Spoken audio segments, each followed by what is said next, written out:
They say all roads eventually do what? They say all roads come to an end. And I am calling for one road in particular to come to an end this weekend. If there are any Kansas City Chiefs fans out there, I know Lonzo on the Rob Brown Show, he's a Kansas City Chiefs fan, so I want to go ahead and apologize. But I think the road of being undefeated, I think the road of perfectness is coming to an end on Sunday for the Kansas City Chiefs. The biggest game of the season, Bills-Chiefs, this Sunday. It's the game of the week. It might be the game of the year, and it seems like every single time we see Josh Allen versus Patrick Mahomes, we're in for a treat. And I think that you are going to be in for a treat again on Sunday. Welcome into Wire to Wire. I'm Cole Bryson. Diesel is still on vacation. He'll be back on Monday. Good to already see 46 Tolos on the stream. You can watch the show live on Twitter, Facebook, and YouTube at The Fan Upstate. DB chimes in and says, Tolo, what's up, DB? One of the Tolos already checking in. I want to get right into what I think should be a really good game with two teams who I don't think are really trending in the same direction, and I'll tell you why. You say, well, Cole, both teams are playing well. Yes, they are. The Kansas City Chiefs are undefeated. Yes, they are. But when you look at something else other than just the score, are the Kansas City Chiefs really playing well right now? I don't think so. I don't think they're playing their best football right now. I do think, as I said to open the show, I think the road is coming to an end on Sunday for Kansas City. It's a great story. The only undefeated team left. It's nice to talk about. It's nice to maybe throw out there that maybe they could do what only the Dolphins have done, and there are way more games now than there were when the Dolphins went undefeated back in like 14 BC, right? But the Kansas City Chiefs, in my mind, will have their perfect season come to an end on Sunday. Not the season come to an end, but the perfect season, the undefeated streak, if you will. So let's get into it on a deeper level than just the wins and the losses, okay? Because a lot of people just look at the wins and say, oh, Kansas City's playing really well. Kansas City's the best team in the league. And when you have the undefeated streak, when you're the only team that is undefeated in the NFL, and when you have Patrick Mahomes, there's a good case to be made for that. There's a good argument to be made. So Josh Allen, in the postseason, is 0-3 versus Patrick Mahomes. So we know that when it comes to the postseason, the greats always do what? The greats always rise to occasion. We've seen throughout the past, the Michael Jordans, the LeBron James, the Patrick Mahomes do that. Patrick Mahomes has never lost to Josh Allen in the postseason. However, Sunday's not a postseason game, right? Sunday's a regular season game. And despite Josh Allen being 0-3 in the postseason, the Buffalo Bills have won 4 of the last 5 versus Kansas City in the regular season. I can't remember a time or a rivalry, if you will, that's been so lopsided in the regular season versus the postseason.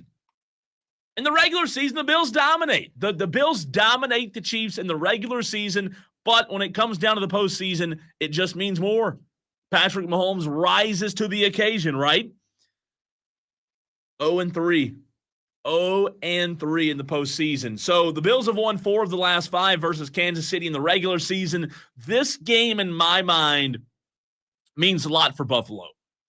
This game is not the end-all, be-all, right? The winner's not the Super Bowl champion by any means. We know that. And the loser's season isn't done. It's just one game. But I do think Buffalo's the better team. I know there's a lot of criticism on Josh Allen's response to a reporter earlier in the week asking about this game, where he says, look, it's just another game. It's just week 11. It's just another game. It's not. It's not another game for Josh Allen. Look, he says the right things in the press conferences. He says the right things to the media, but this is not another game for Josh Allen. He knows that right now There's no bigger game. There's no bigger opponent. You can think back to when you were growing up watching whatever it was, whatever sport it was, the NFL or the NBA, whatever it may have been. This is as big as it gets in the NFL. These are the two best teams year in and year out in the AFC. The only thing that worries me Sunday, like I said, I think Buffalo wins. The only thing that worries me is the injury to Keon Coleman, the injury to Dalton Kincaid. Both of those guys are integral pieces of this football team, right? I think this game's going to come down to Buffalo's defense in the red zone, where they've been really good all year. I know every single time these two teams play, it's a little bit different of a storyline. The way these two teams are matched up this year is very, very interesting to me because Kansas City has taken more of a methodical approach. They don't hit on the big plays this year. They don't have that guy, the big play guy like Tyreek Hill. I'm not saying they have to have him to be successful. I'm just saying if you watch this offense this season, they are a very methodical offense where they like to control time of possession. They like to march downfield, and they like to play ball control. They're probably going to get more possessions than their opponent, right? Kansas City will control time of possession in my mind, and that will really put a lot of urgency on Josh Allen. Josh Allen's played really, really good this year. He's gotten the ball out quick. They throw a lot of quick passes to the outside. The Bills have more 10-play drives than anyone else. Excuse me, the Kansas City Chiefs. The Kansas City Chiefs have more 10-play drives than anyone in the NFL, and they average 33 minutes per game of possession. So going back to my point, they play ball control.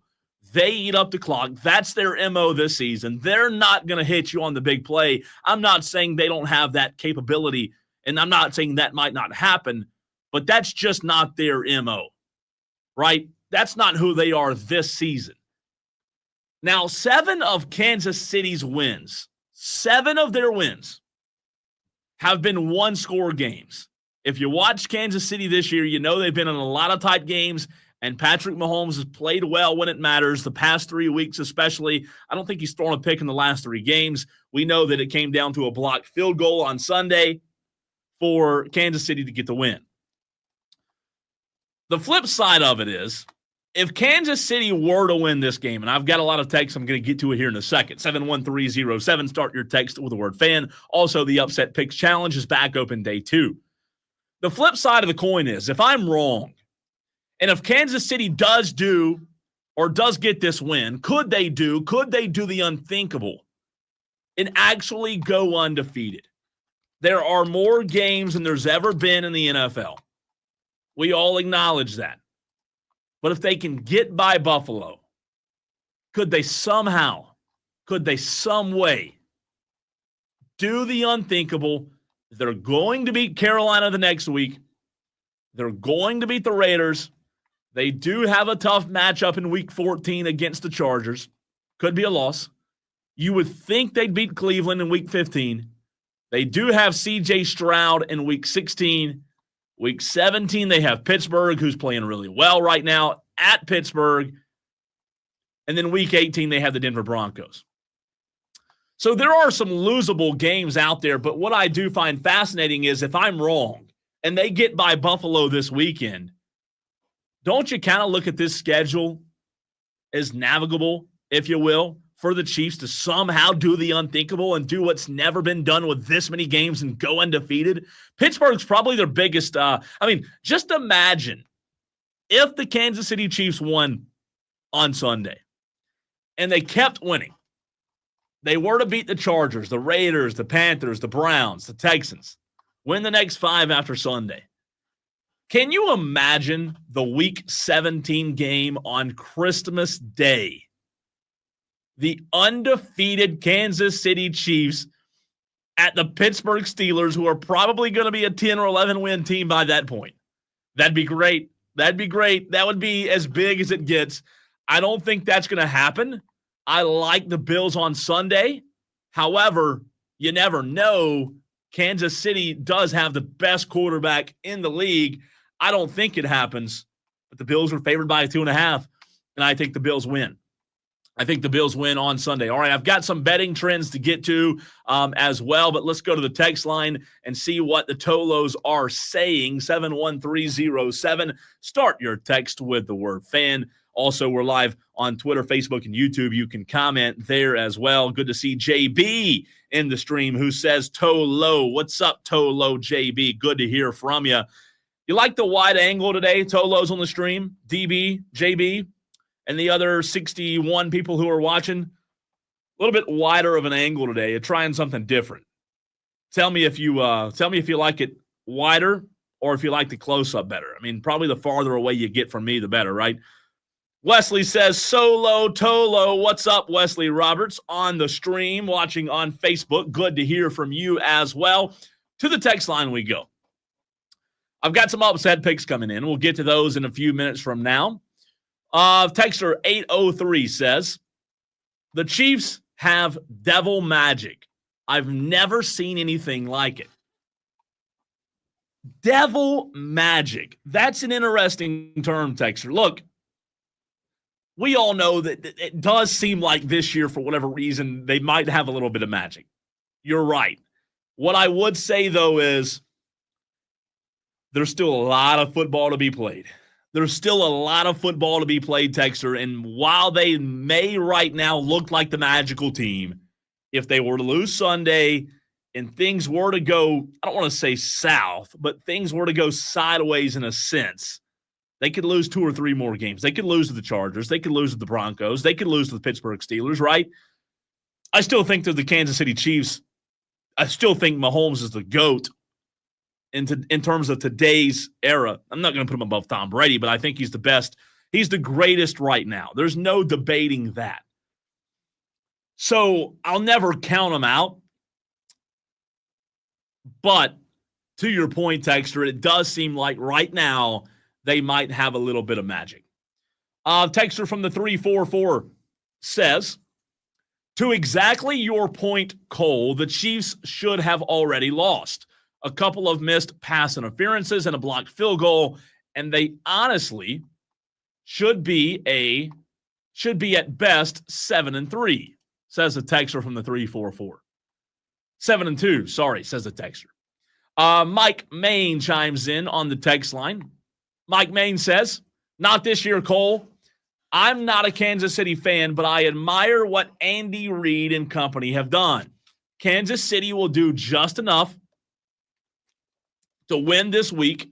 Mahomes is saving his mojo for postseason and will three-peat.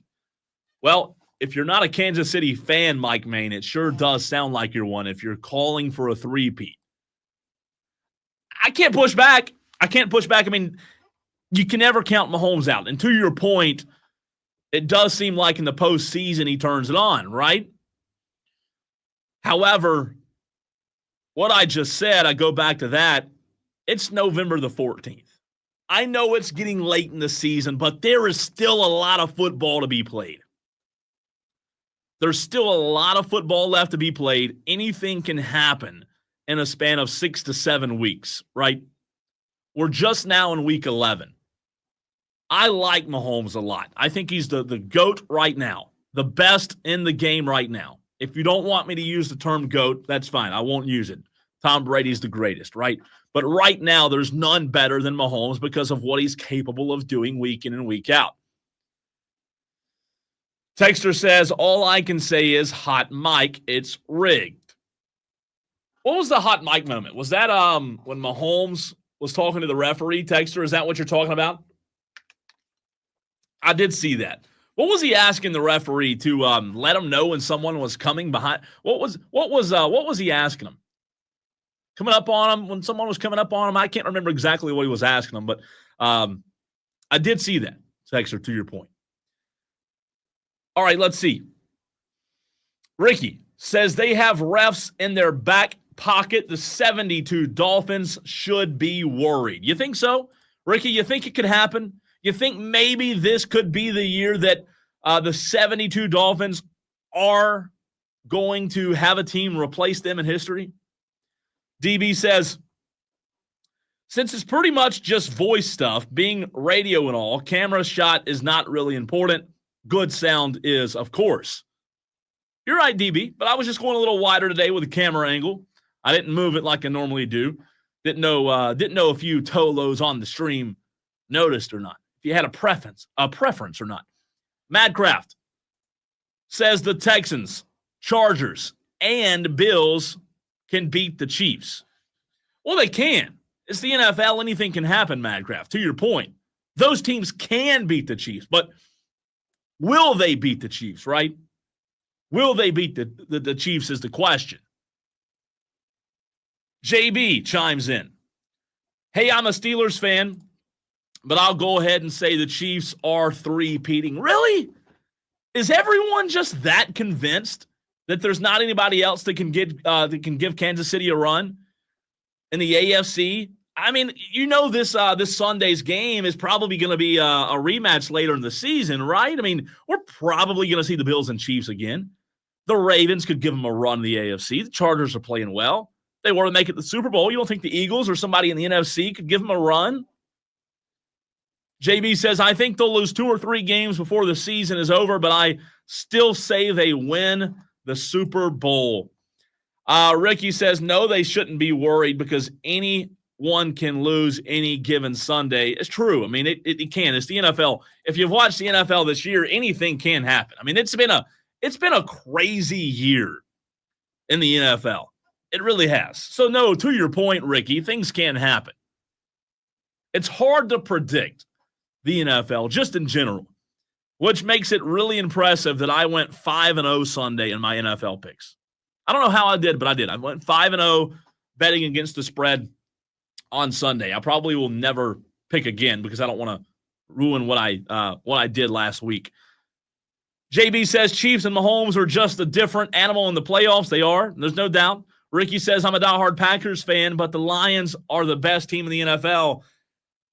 Yeah, I mean, Ricky, I guess when your quarterback can throw 500 picks and still win, they're still a pretty good team, right?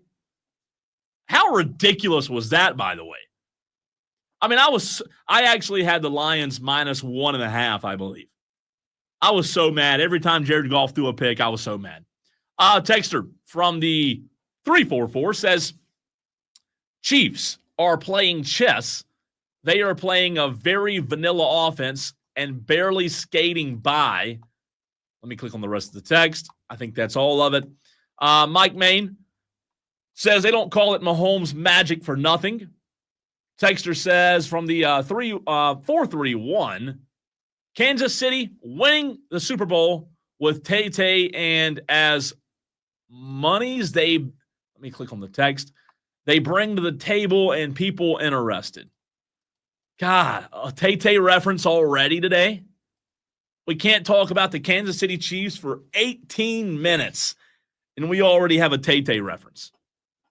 I'm honestly surprised it took 18 minutes, though, for a Taylor Swiftie reference when it comes to the Kansas City Chiefs. So to put a bow on it, look, it should be a good game. Buffalo's 6-4 against the spread this season, ranking 9th in the NFL against the spread. Kansas City's 5-4 against the spread, 2-1 against the spread as road favorites.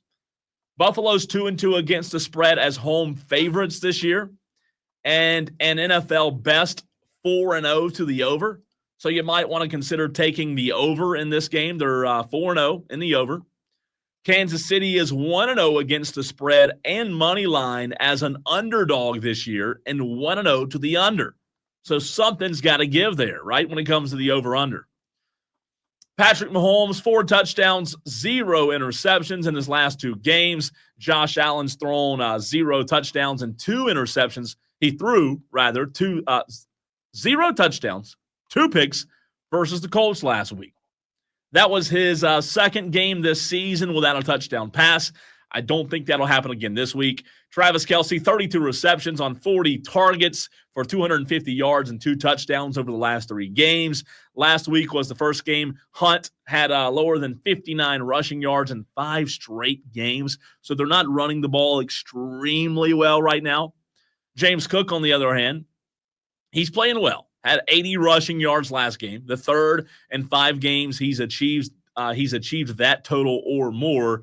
So it's a really good matchup, as it always is between the two teams. I just think, despite Kincaid being out for the Bills, despite Keon Coleman being out, which is a big, big piece, no denying that, I still think Buffalo wins. I think they're playing better as a team, and I think Josh Allen, for whatever reason, in the regular season, he dominates Mahomes. They've won 4 of the last 5 in the regular season. Postseason, not so much.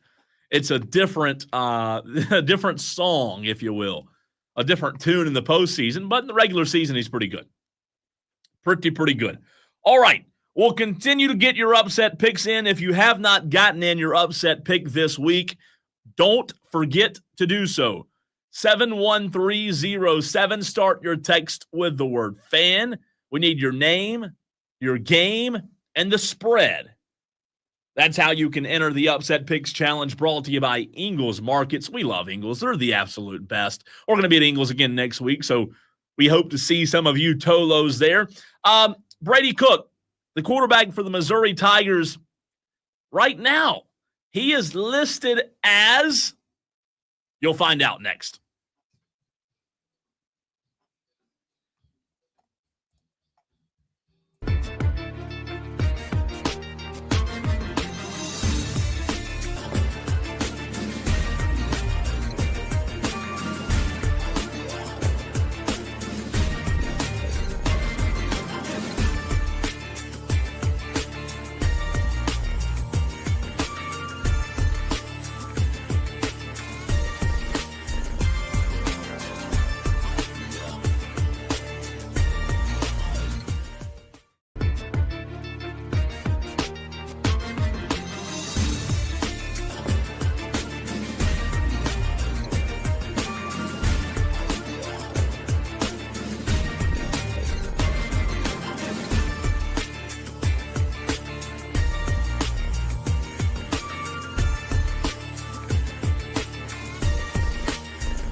Missouri's quarterback Brady Cook is listed, Gamecock fans, right now as doubtful.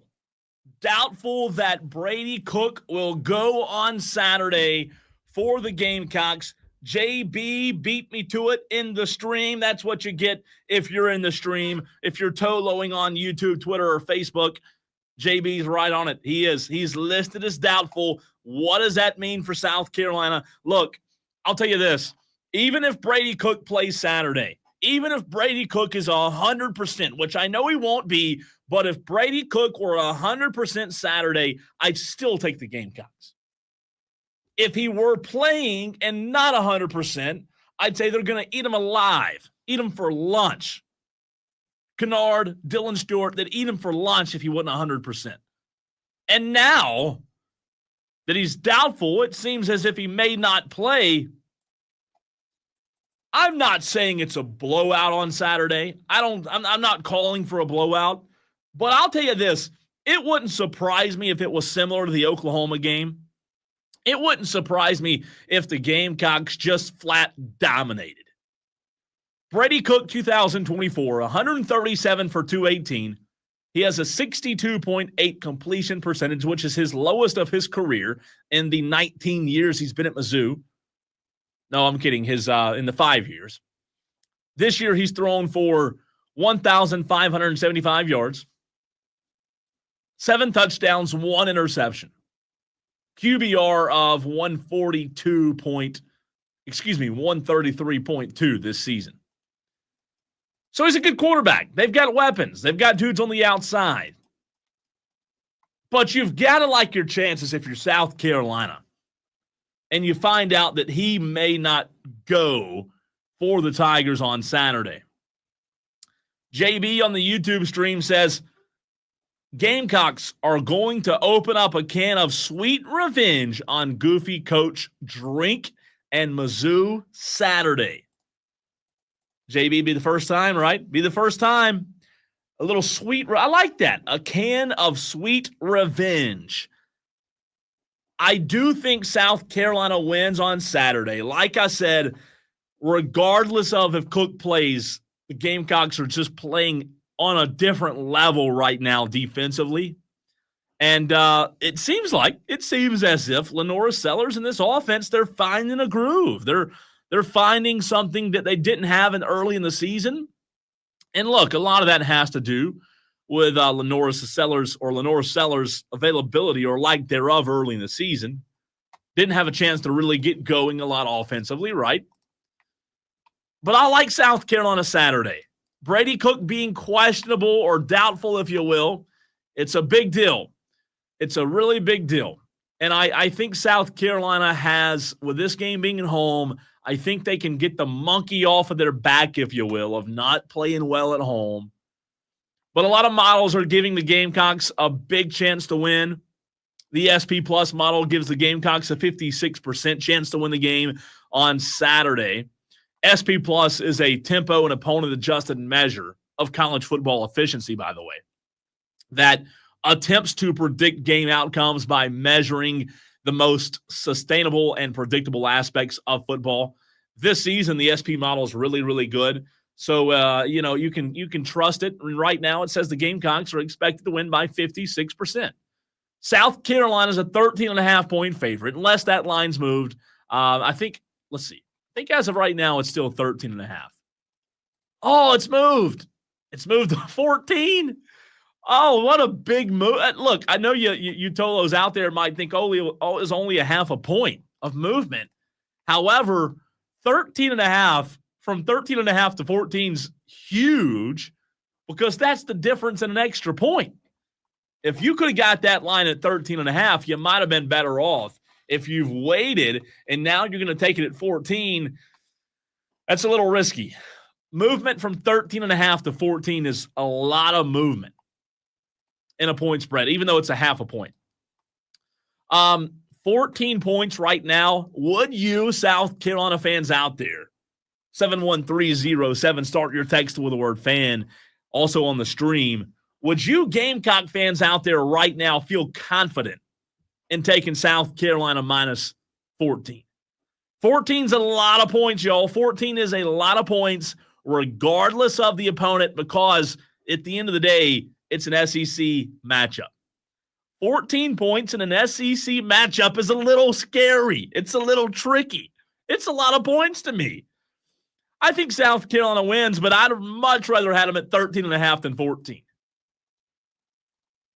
Especially if they were to, be up by 7 late in the game and kick that field goal. Or that PAT, rather. Texter says, do you keep forgetting that the A&M game was a home game? No, you're right. It was a home game. They played well against A&M. You're right. There's no doubt about it.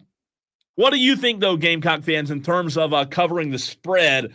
71307. Let me know on the stream as well as the text line if you think the Gamecocks will cover the spread. I don't have any doubt that the Gamecocks aren't going to win, but covering the spread of 14 is interesting. Let me know what you think while I grab this call, and I'll get right back to you. Hey, let me get this call. Hey, let me get this call. Hey, let me get this call. Hey, let me get this call. Hey, let me get this call. Hey, let me get this call. All right, Dewey wants to chime in. 844-FAN phone, 844-326-3663. Dewey, what's up, man? Are you excited for the Gamecocks win on Saturday? What you feeling? What you thinking? I think they're going to win by 28. Woo! 28 points. What makes you think that? Because it's Missouri. Missouri's going down. Yeah, but the Missouri Tigers have always been good against Carolina, Dewey. Yeah, but that was last year. This is this year. Okay, so 28 points is your official prediction. I like it. I like the confidence, Dewey. Anything else? 28 points. And Lenore Sellers, if he don't fumble the ball or throw interceptions, that might actually happen. Well, that's a big part of it, Dewey. Turnovers are a big part of the game. He's going to score 4 touchdowns and have 600 yards passing. Oh, wow. You are in the liquor early today, aren't you? Dewey, thanks for the call, man, as always. Dewey says Gamecocks by 28. What say you? 71307. Texter says, can we send upset picks in now, John Dog? Yes, sir, you can, brother. Upset picks challenge is open. It is open. It opened at 3 o'clock. You are more than welcome to send away. Before we get to the text line, let me go to the stream. JD chimes in on the YouTube stream. We need revenge, says JD. Eli has never lost to us. He just has something that beats us. And Madcraft, glad you come back. The wide view would be good if you'd button up your shirt and get a fitted hat. You don't like the one button there, JD, on the stream? Now, just because you said that, I'm going to go no buttons. How about that? Let that chest just come all the way out. JD says, how are we 13.5-point favorites, but only a 56% chance? Well, that's not according to Vegas. The 56% chance is according to a SP Plus model. 13.5 is the line set by Vegas.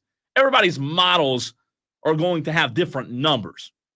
He says, I would put a 14-point spread at like a 75% chance. Again, that's not coming from the same outlet, same publication. Vegas has you at a 13.5-point spread. JB says Carolina wins 31-10. Woo! 21. So Dewey's calling for a 28-point win. JB's calling for a 21-point win. Or, sorry, did I mix that up? Dewey calling 28. JB calling 21.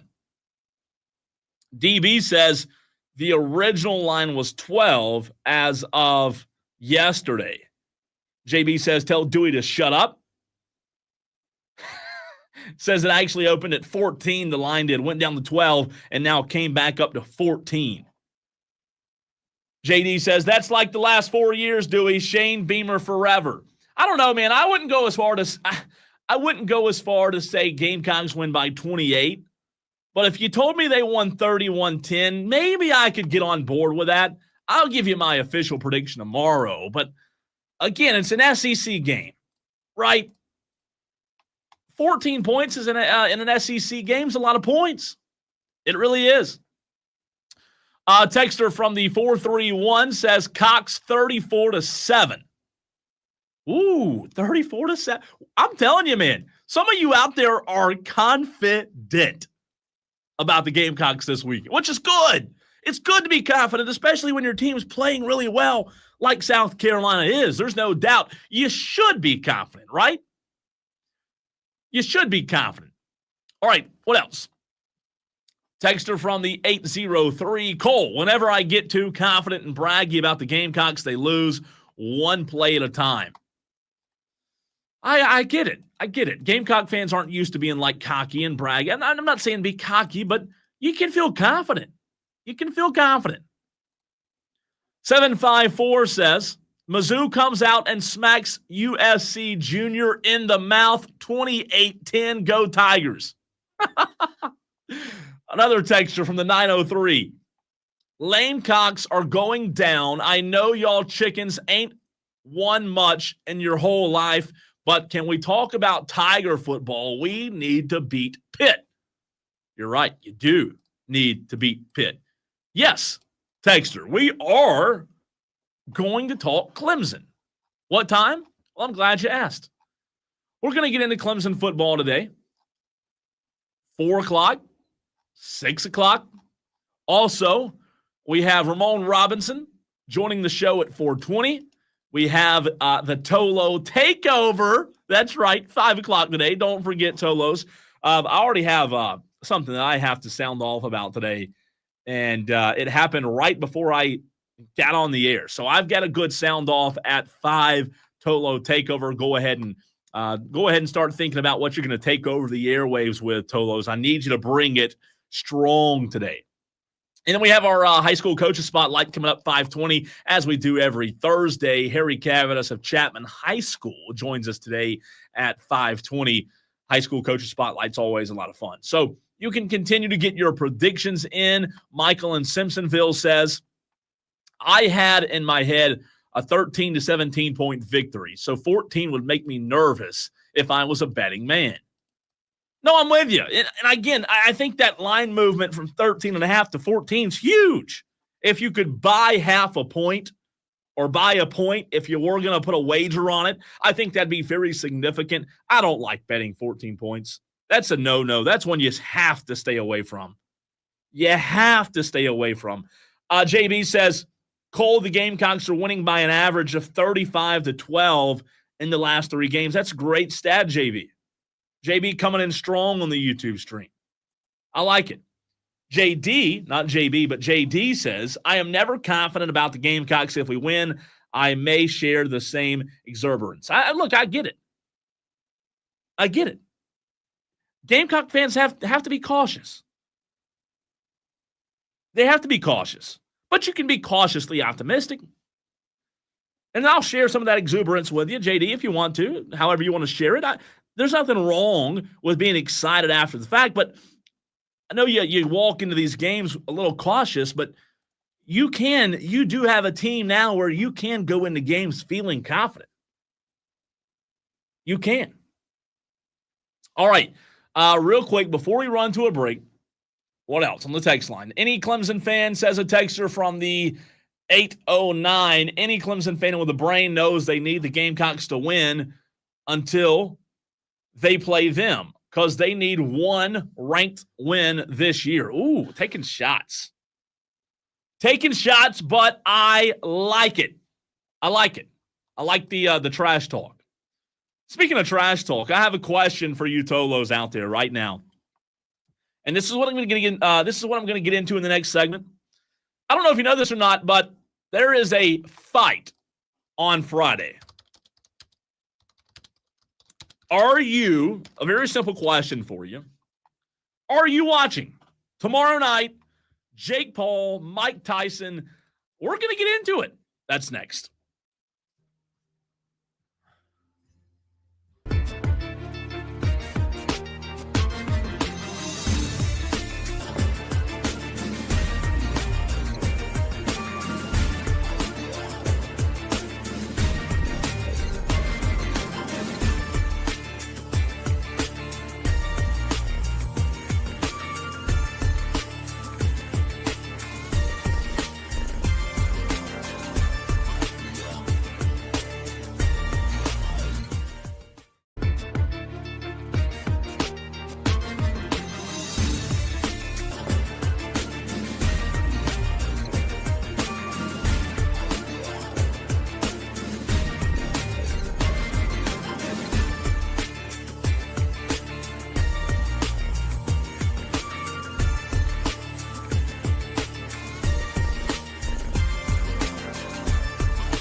live on the Free Odyssey app. Now, the Infinity Sports Network.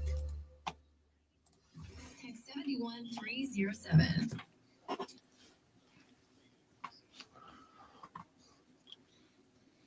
I want to know how much interest there is out there because, look, this is a sports show. I know you Tolos out there are diehard sports fans, and I love you for it. But how much interest is there out there in the upstate? Out there on the radio right now, out there on the stream, Twitter, Facebook, YouTube, on the Odyssey app, which you need to download, by the way, if you haven't done so already.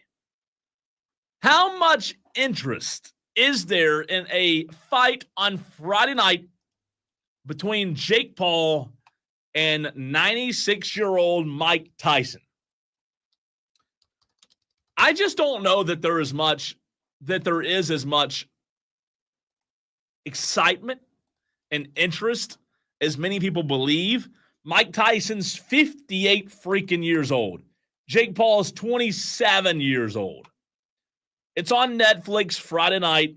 Obviously, I won't be able to watch because I have the Burns game tomorrow, which, by the way, is not going to be on the fan as normal because of Furman basketball. Burns will be across the hall on our sister station 98.9 WORD. Quick programming note there.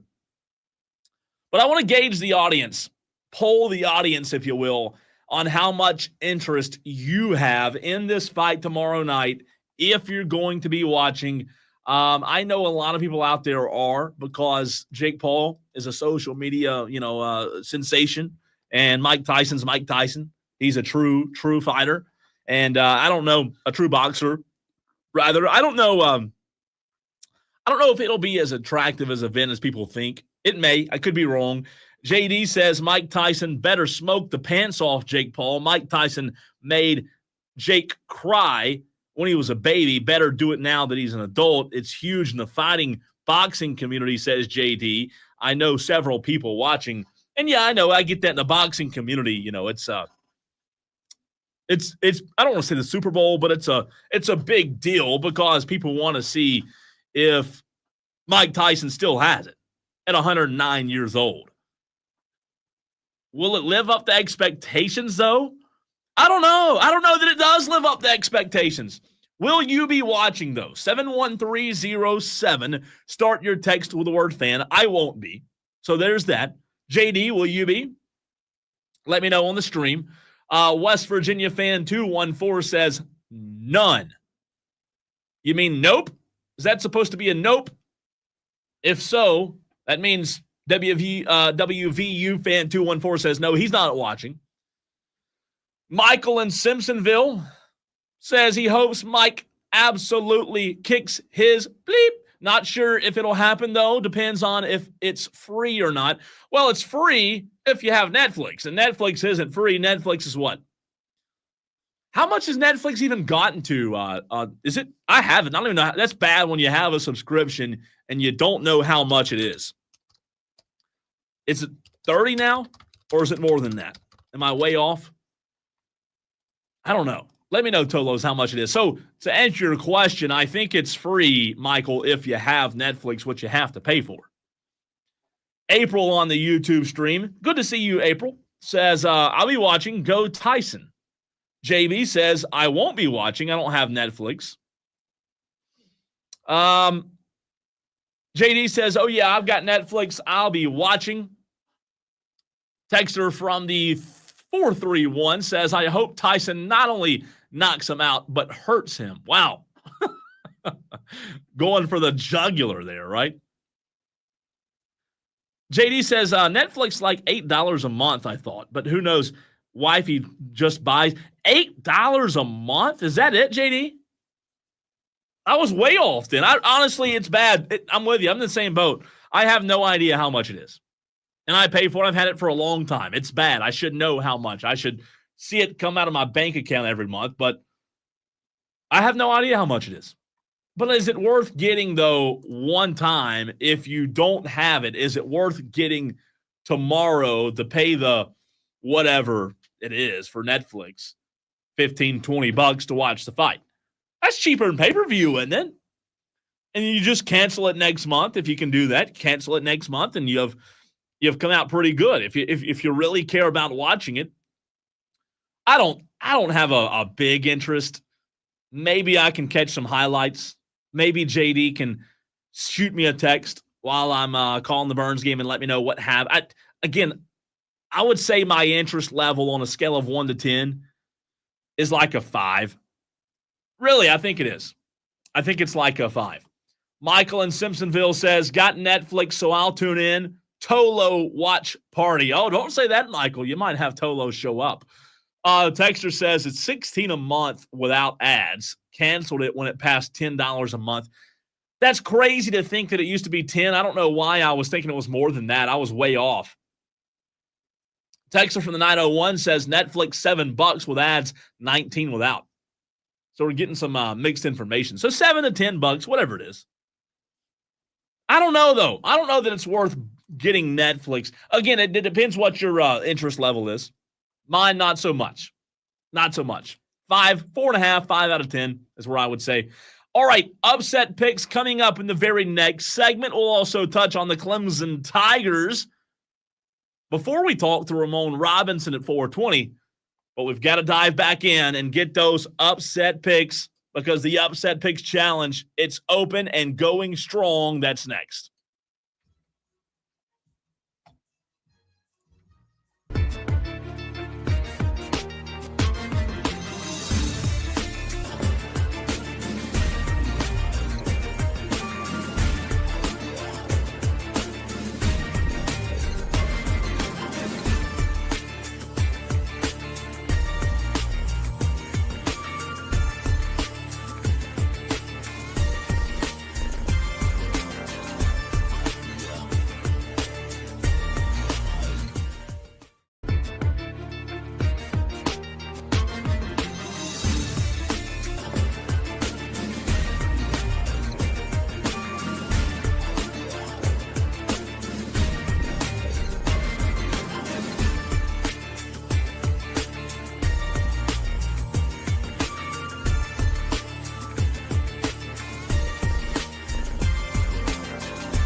That's right, Tolos. Sound the freaking horn. Ring the bell, whatever you want to do. It is time to dive back into the Upset Picks Challenge. It opened an hour ago, day number 2, numero dos. So it's time to get your upset pick in. 71307. Also going to get into Clemson a little bit in this very segment. Do want to let you know we have Ramon Robinson, good friend of the show, good friend of mine coming up. He joins us every few months, man, and I always love catching up with Ramon. I really do. He's one of the best. So we'll talk to Ramon in about 20 minutes on the program. Tolo Takeover, 5 o'clock. Don't forget about that. 1 hour from now, we'll have that for you. But if you have not done so, what is your upset pick? I don't know how many of you Tolos were listening toward the end of the show yesterday, but I did give mine. I did place my upset pick. I made it official yesterday on the show. And I believe as of right now, I'll have to double check.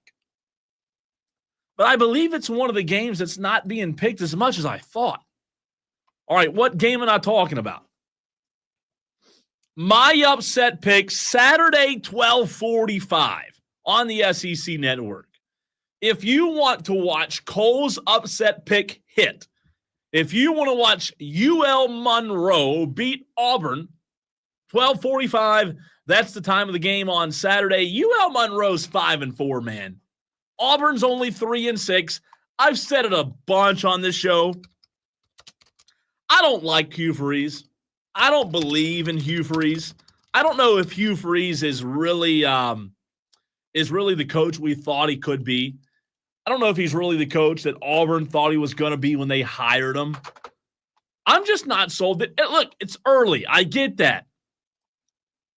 But I would not be one bit surprised to see the Warhawks beat Auburn. They've lost to Marshall. They've lost to Texas State. And I'm telling you, man, I think it could be a game that surprises a lot of people. And the reality of it is, even though the spread is so ginormous at 25 points, I don't know if a lot of people would be surprised.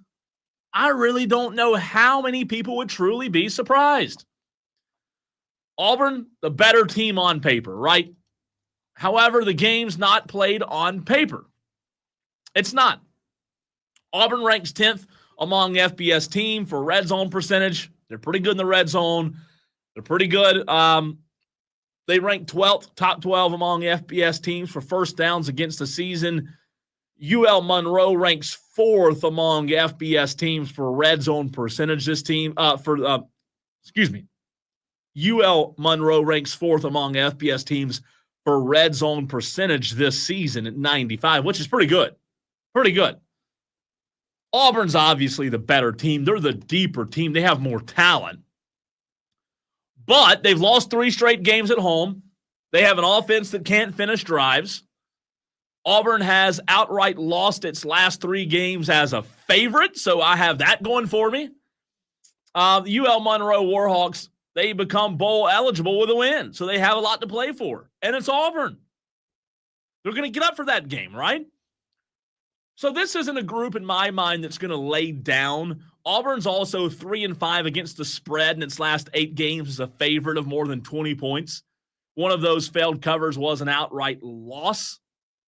I'm telling you, man, don't be surprised. What a big swing that would be for me at 25 points. That's my upset pick. A 25-point spread, UL Monroe over Auburn. Let's go to the phone lines, 844-FAN-PHONE, 844-326-3663. It's where you can get in on the conversation. Billy Horn wants to chime in. Billy, what's up, man? Not much, Cole. How you doing today? Wonderful, buddy. Hope you are. I am, sir. Now, I missed the show yesterday. I got stuck at work. But I've had my pick of UL Monroe since Monday. Yes. And I'm now a little worried that you took them. Now I'm scared. You're right. You should be. I'm taking them anyway. I want the 25. I am trying to move from 8 into the top 5. I need the 25 points. I do I'm too. with you, Cole. Let's go with UL Monroe, bud. Thanks, Billy. Appreciate the call. 844-FAN phone, 844-326-3663. Billy says, I had the pick since Monday, but when I heard you pick it, I got scared. You're rightfully so. I've been horrible in the upset picks challenge. Absolutely horrible. You should be scared, Billy. You should be worried to death since I took it. But a blind squirrel finds a nut every now and then, right? It happens. I've picked twice this season. Let me rephrase. I've picked correctly twice this season, I believe. I believe I've hit twice in the upset picks challenge. I thought it was 3, but now that I think about it, I think it was only 2. I think it was only 2 times that I hit this year. So if you have not participated yet in the upset picks challenge, you need to do so. Don't be lame. Don't be on the outside looking in. Hop in the challenge. It's not too late. What you need to do is you need to find a game on ESPN.com where you like the underdog to win the game outright. Then you send to 71307. Start the text with the word fan. You send your name, the game, and the spread.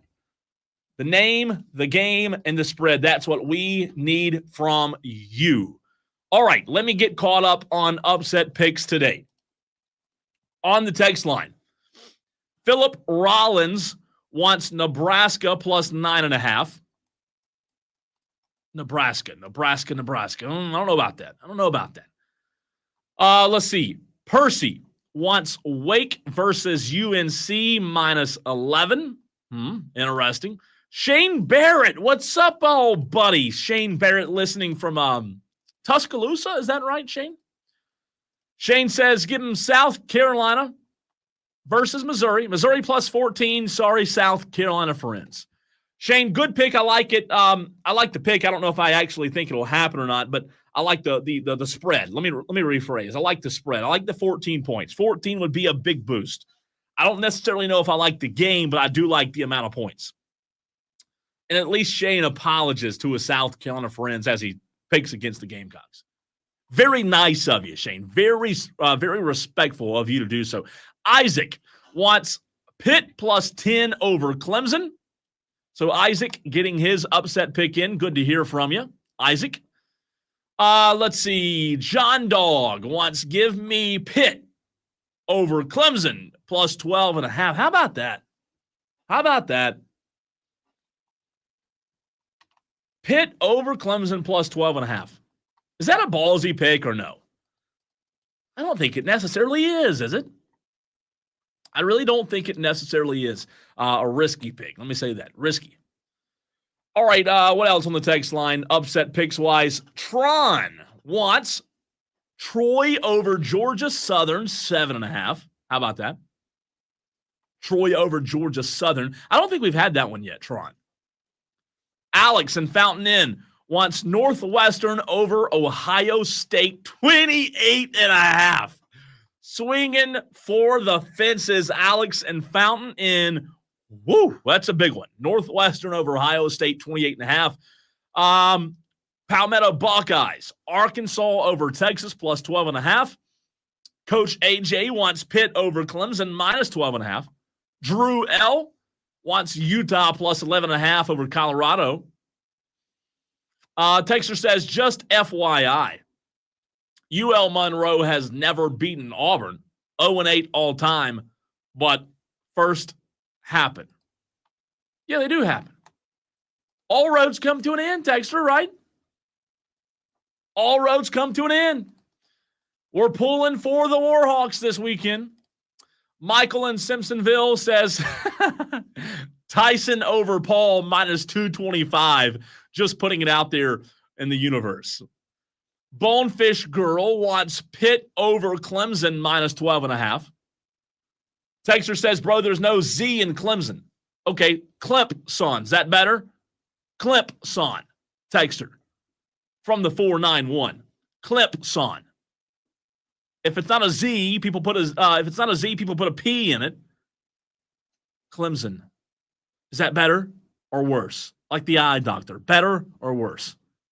What do you say? You say Clemson? Clemson like that? Is that better? With a P, CLEMPSON? I don't think it goes that way. 71307 is the way you can get your upset pick in. Yesterday we had 40 plus in the upset picks challenge. As of yesterday, we need a big day today. So continue to get the upset picks in. Again, I'm going UL Monroe over Auburn. Plus 20.5. JD on the YouTube stream says, you got to whisper like Bryce Young. Clemson. Hey, it's Bryce Young with the Carolina Panthers. Is that better, JD? Was that you that texted that in, JD? Are you giving me grief about how I said Clemson? Clemson. Not a Z, right? Make sure you say it right. Make sure you say it right. Do not say something incorrectly or the Tolos will call you out for it. All right, let's get into Clemson. Is that better? A big one against Pitt on Saturday. I said yesterday, or maybe even on Tuesday, that I was very uninspired by what I saw in the first half. Do I think Clemson is the better team against Pitt? Now, every time I say the word Clemson, I'm going to ask myself if I said or put a Z in it. Thanks, Texter. Thanks a lot. Thanks a lot. Thanks a lot. Back to what I don't even know what I was saying. Oh, first half against VT. Wasn't impressed at all. I do believe that Clemson's the better team on paper. They're the better team on paper, but again, what that has shown us this year really is a moot point. The better team on paper doesn't always win, especially in college football. I'll tell you this. I think Clemson has to come out with more urgency. What you saw Saturday in the first half was so uninspiring, man. It was so uninspiring. Clemson, in my mind, has to come out and learn to start games with more urgency than what they have in the past. The lack of urgency even down the stretch against Louisville, right? I mean, I think that was the biggest bugaboo for a lot of Clemson fans down the stretch was, hey, against Louisville, it looked as if you had zero urgency. Zero, none, nada, zip. Come out first half at Virginia Tech on the road in Blacksburg, hoping the urgency's there. It's not. It's not there. They look bad in the first half.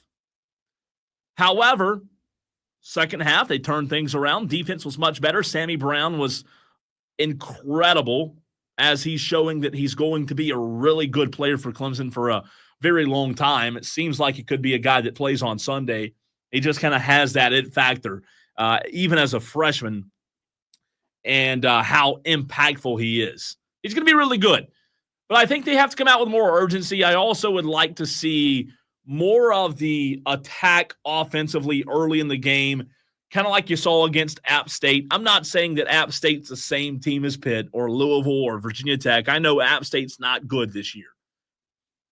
But the urgency plus the way you attacked out of the gate in the first half against App, coming off of a loss against Georgia, you looked as if you were playing mad, right? You looked as if you had something to prove. And ever since then, you reeled off 6 straight or whatever it was. And then ever since, the first few blowouts, that same attack, in my mind, hasn't been there out of the gate. I'd like to see Clemson come out with more urgency on the road. At this point, you're trying to convince the national media that you're still a contender. You're also trying to convince your own fans that you have a chance to beat South Carolina in a few weeks, because the reality is Clemson fans are worried to death. Every Clemson fan that I've talked to, and no, I don't talk to every single Clemson fan out there, but the ones that I have talked to have said they are worried about the South Carolina game. You have to, this week, convince your fans that there's no cause for concern. Or let me rephrase it. There's not as much cause for concern when it comes to the South Carolina game in a few weeks. We know what you're going to do to the Citadel. We know you're going to beat the brakes off of the Citadel. You're not going to convince anybody against those guys. But against Pitt, it would be nice to look like you did against App, against Wake Forest. And I know I say it all the time, who you play matters, sometimes more than anything. But you've got to convince your fans that, hey, this Clemson team that we saw early in the season, we still have it. It doesn't matter if we're playing good teams or bad teams. We can still perform to our measure and our standard. That's what you're trying to convince your fan base of. Because it looked like in the first half there was no standard at all on Saturday. And again, I know you play 4 quarters for a reason. You don't play just 2 quarters of football. But, boy, it was ugly, ugly, ugly in the first half. I think Clemson wins Saturday. I really do. But I do think it's somewhat close. I think Pitt gives them a game. Phil Maffa, I said it on Twitter during the Virginia Tech game, Phil Maffa was really running the football well. And even in the first half when Clemson was struggling like they were, you kind of had a feeling of Phil Maffa's going to win this game. Phil Maffa's going to be enough. He's going to do enough. He's going to control the game and time of possession in the second half to win the game.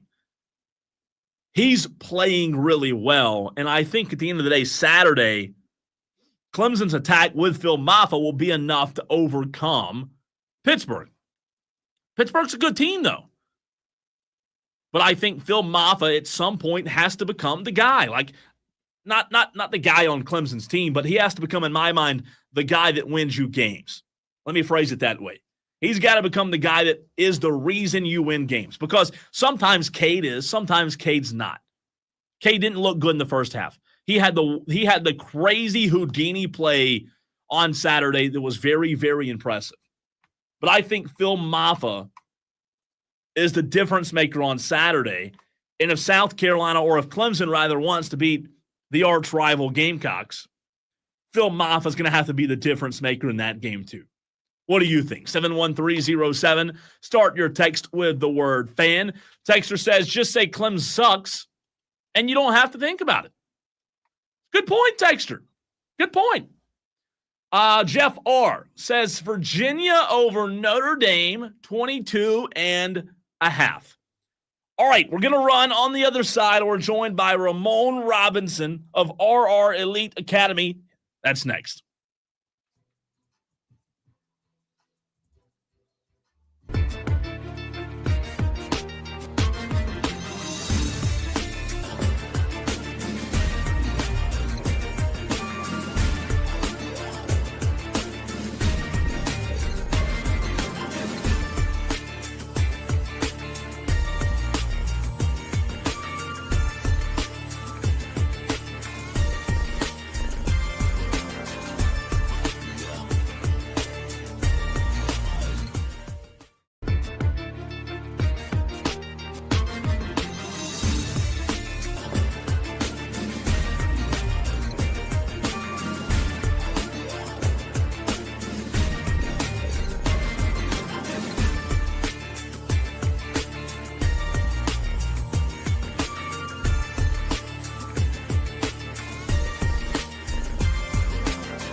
Time to talk a little X's and O's, a little football with our expert, good friend of the show. I love Ramon Robinson. We have him on a good bit, and Ramon joins us right now as we always appreciate you hopping on with us. Ramon, how are you, man?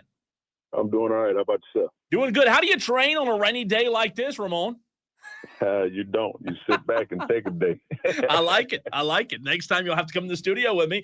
We'll have to make it happen. Ramon Robinson, ArE Elite Quarterback Academy, joining us right here on the Fan Upstate. I say us, me. I'm by myself today, so Ramon joining me on the Fan Upstate on Wire to Wire. Ramon, let's start with South Carolina, a guy that you trained in Lenora Sellers. Boy, what a season they've had. It's been about 2.5 months since we last talked to you, but down the stretch, Lenora Sellers has kind of come into his own a little bit, but I'm sure you, who trained him, you're not one bit surprised by his success, right? No, I'm not. I mean, but I did understand that there's trials and tribulations and things that happen to start out with, is game speed and practice speed is totally different, especially when you're not practicing against your opponent all the time. Mm-hmm. And that continuity, familiarity with everything is a little different. You know what I mean? So when you get out there, some things may be off a little bit, but at the same time, it's all about growth and development. And that's what I've been so pleased with him from game one to every game that he's played. He's gotten better and better every game. And that's why you see right now the streak that they're on and as a team. And, it's not about just him. It's about everybody that's going on. And I think everybody's playing together as well. And everybody wants to see that with the offense, as far as with the receivers being on the same page, running back, offensive line, and things like that. And I think the offensive line hasn't given up a sack in the last 2 games, if I'm not mistaken. No, that's right. But it just goes back to my saying with, let 16 be 16. And wasn't saying that in an arrogant way. It's just that I've been around the young man for so long, and I know what his capabilities are. And, people can say freshman all they want to, but he's a mature guy that's he's above where most people think he is when it comes to maturity and handling the game. And you can see that with just the pressure and see the nonsense that people may want to put on social media and things like that, to where he doesn't pay attention to that stuff. And his circle and family, everybody doesn't pay attention to that. They just keep working and grinding and just doing what they do is best. Nonsense on social media. Surely not, right? Never has that happened. Ramon, you said something really interesting about Lenoris not practicing against his opponent. Shane Beamer even mentioned it a few weeks ago. He was out a lot early in the season, not just during games, but something that fans don't always see. Even when they're missing practice, those practices can be so integral, not just in terms of the preparation and game plan, but with their development as well. From a development side, from someone like you, Ramon, who develops quarterbacks, do you think that development's something that has to be ongoing all the way throughout the course of the season? Oh, yes, it most definitely is. I mean, if you look at it, just look at the whole landscape of football. A lot of times you can see some of the guys that fall off. They start out hot and they start to fall off. And at the end of the day, all the development pieces ain't always physical. You got what I'm saying? It ain't always physical having to go through a ball, but also to recognize that you're doing certain things wrong. Like you might be overstriding on a pass that you overthrew, or you threw in the ground and things like that. You may not be using the proper throwing mechanics on certain throws and plays. You might not get the right depth on your drops. Those are the things that, when it comes to development, that has to be pointed out. You can't just go from one game and you miss a throw or make a mistake, or whoever it is, whatever position it is. It's all about, critiquing it, making it correct, get it correct. And those are the things that I do with him when we have our little talks. I mean, it ain't no, hey, man, you did this wrong all the time and you did this great, but it's just more so little things that if I see something that they may have missed, and I'm in direct contact with the offensive coaches all the time. It's a team thing, man. You want the best for the team and the best for the program. If, you got so many eyes on them or whatever it is, you know what I'm saying, that you see this going on. And that's a part of development, and it's just when you can see something and you can correct it and make the situation better. That's when everything works together. And when you got the coaches and the trainers and whoever it is, the mentors or whatever it is that's in that young man's life, is that everybody's working on the same accord to have the best quarterback or best receiver it is to be out there on those Saturdays. We're talking to Ramon Robinson of ArE Elite Quarterback Academy right here on Wire to Wire. Ramon's a good friend of the show. Ramon, one of our Tolos asked about the game slowing down for Sellers over the last few weeks and wanted to hear your thoughts on that. And I'll even expand on that question. What in your mind allows the game for a quarterback to slow down like it has for Norris? I think that's when you say the game slowed down, and people, I've heard that a lot. I think that's as a whole. You got to understand everything as a whole. You know, you got a team, you got an offense that's tons of transfers. Yep. You got what I'm saying? Tons of transfers, and a young offensive line, and a lot of, you know, a few key veterans here and there. At the end of the day, I don't think it's just slowed down for Norris. I think it's slowed down for the entire offense in regards to playing and gelling together as one. You know what I'm saying? Yeah. It's not so much as just Norris, but once you have all the pieces working together, that makes everything looks better, and as they playing as a team right now. So it looks as though everybody, they look like a 5-star. They don't look like the 6-3 squad right now. They look more like a 9-0 squad, in which everybody know that they could, at best right now, I mean, at worst, they should be 8-1 or 9-1. You know what I'm saying? Yep. So it's just, you know, little things that happen. And I think that's just a process of, you know, of course, it's a process of football. You know, there's nothing that's going to be perfect. But as far as when it comes down to slowing of the game, I think that has to do with everybody handling their own business, individual business, even though it's a team sport, but you also have a business to, you know, a job to do, as in running that right, correct route, or, you know, blocking your right man. If it's zone protection up front, knowing where to slide to and you know, X, Y, and Z. So it's just a matter of everybody now just getting on the same page. And once that happens on any level, that's going to slow the game down and makes it look much smoother. And at the same time, when you're not having to do and overdo your job. We're talking to Ramon Robinson. Ramon, you train a lot of guys throughout the state of South Carolina. For those that don't know, that don't have as good of a pulse on, you know, high school football, who are some guys that you've been training the last few years, whether they're still in high school or even at the early college level, that you think could that we might be hearing their name sometime soon? Well, you know, we're stick on the college. We got a guy that, I mean, this is my opinion, but Grayson Loftus, I saw you made a comment not too long ago about Grayson, and actually we had a great talk earlier today, and he's a guy that finished the year as a freshman, and people miss that he had a great campaign his freshman year as a true freshman to finish off and put Duke into playoff contentions last year, and, you know, of course, coming into this year, battling with, you know, the guy that transferred in, and everybody was looking for him to be that guy. You know, that's not my job internally, but I feel like he's going to be a guy that's going to ring and be back in the household of names of quarterbacks on the collegiate level. And, you know, I had my other quarterback by the name of Joe Owens. He's up at Fayetteville State. Did a great job this past year playing with one broken hand on his left arm. And finished the season out right, man. I think he's averaging right at about 280-something yards a game passing. And the games that they lost, it was right by like a field goal. But ultimately, he put in a great campaign. That season is over now, but he put in a great campaign his second year at Fayetteville State after transferring from Alabama State. And he's a guy that's, you know, making some noise. And I think next year he'll be a guy that'll be looking to get into that Legacy Bowl, you know, Black College All-Star game. I think he'll be a top guy that they'll look at as far as when it comes to next year. And, you know, I got tons of other guys that's in college that right now, but those are, and then we talk about Ryan Berger, who was at App, transferred to Liberty, who's next in line to be the guy at Liberty. He's did a great job. He got some PT this past weekend, stepped in and did a great job in the win up against Middle Tennessee State. But, you know, it's a lot of more guys out there, but those are the three notable guys that I want to mention right now that's in college-wise. But in high school, of course, you know, you got Cutter, who's committed to the University of South Carolina and is still pushing forward and making a great move in regards to, you know, the playoffs right now. I mean, when it's getting ready to get started, but he's still doing his thing along with the team. And, you know, I got Gavin Owens is over in Raven Gap, who's getting ready to play for the state championship this Friday against, I think, whatever it is, Chad Greer's team. I think it's Providence Day or something like that. That's right.